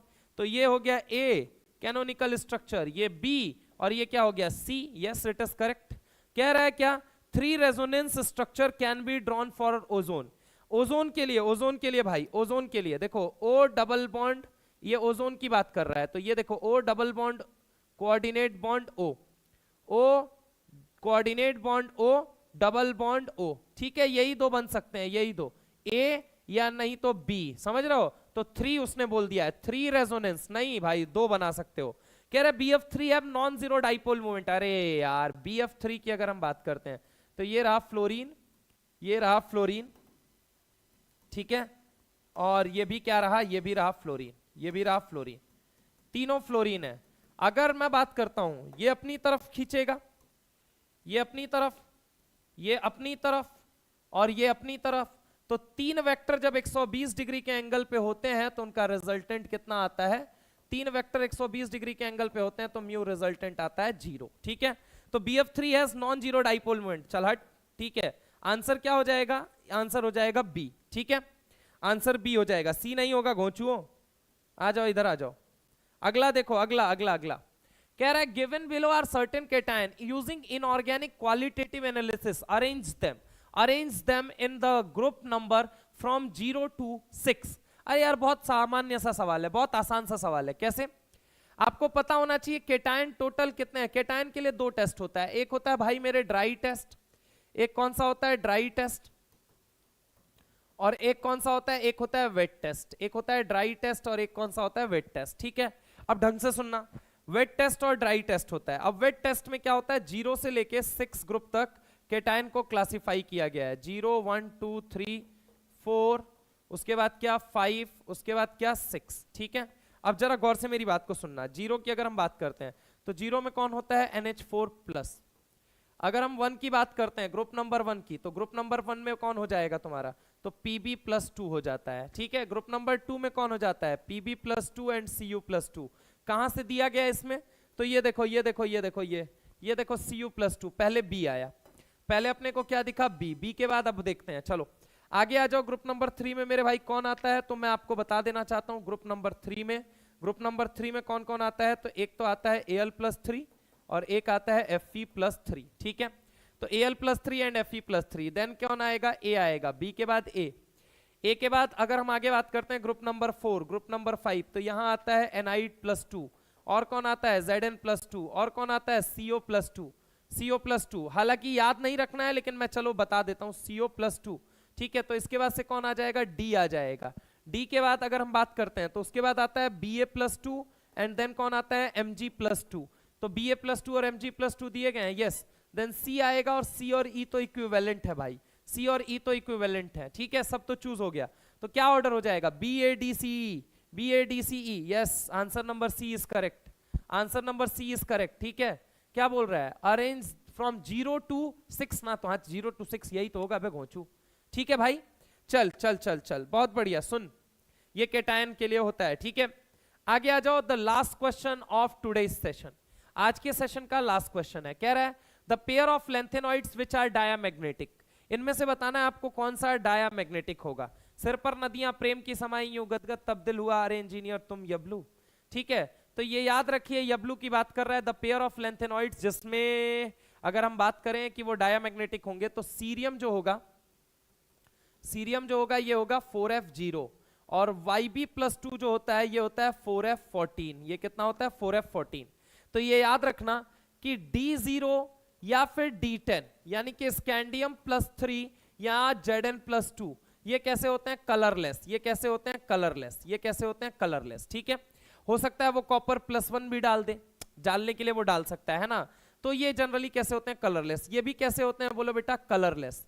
और साथ में चूंकि इनके पास कोई अनपेयर्ड इलेक्ट्रॉन नहीं है, नो अनपेयर्ड इलेक्ट्रॉन, इनके पास कोई अनपेयर्ड इलेक्ट्रॉन नहीं है, नो अनपेयर्ड इलेक्ट्रॉन, हेंस ये कैसे हो जाएंगे, डायामैग्नेटिक। कैसे हो जाएंगे, डायामैग्नेटिक। ये भी कैसे हो जाएंगे भाई, तो ये भी हो जाएंगे डायामैग्नेटिक, ये भी हो जाएंगे डायामैग्नेटिक। क्लियर है, तो ये आंसर हो जाएगा C4+ एंड Yb+2। ठीक है, इसी के साथ लो आज मैं कहता हूं थैंक यू वेरी मच। कल फिर मिलेंगे सेम टाइम सेम जगह, और कल हमारा सारा PYQ सेशन खत्म हो जाएगा। इसके बाद मैं लेकर आऊंगा आप लोगों के लिए इनऑर्गेनिक के अंदर मार्क्स बूस्टर सेशन। ठीक है, मार्क्स बूस्टर सेशन बहुत धाकड़ होंगे, हर चैप्टर के सिलेक्टेड सवाल होंगे, 20 से 25 सवाल कर लीजिएगा, मनमुग्ध हो जाएगा। कमेंट सेक्शन में बताइएगा प्लान कैसा लगा, आइडिया कैसा लगा, और जल्दी हम इसे एग्जीक्यूट करने वाले हैं। स्वस्थ रहिए, मस्त रहिए, जबरदस्त रहिए, पढ़ाई में व्यस्त रहिए। Thank you very much. अगर आपको किसी भी तरह का कोई भी डाउट है तो आप मुझे इस पे व्हाट्सएप कर सकते हैं। ठीक है, 9118641117। ठीक है, टेलीग्राम चैनल का लिंक नहीं मिल रहा है तो आप मुझे यहाँ पे वो कर सकते हैं। ठीक है, बाय बाय, टाटा, मिलते हैं कल।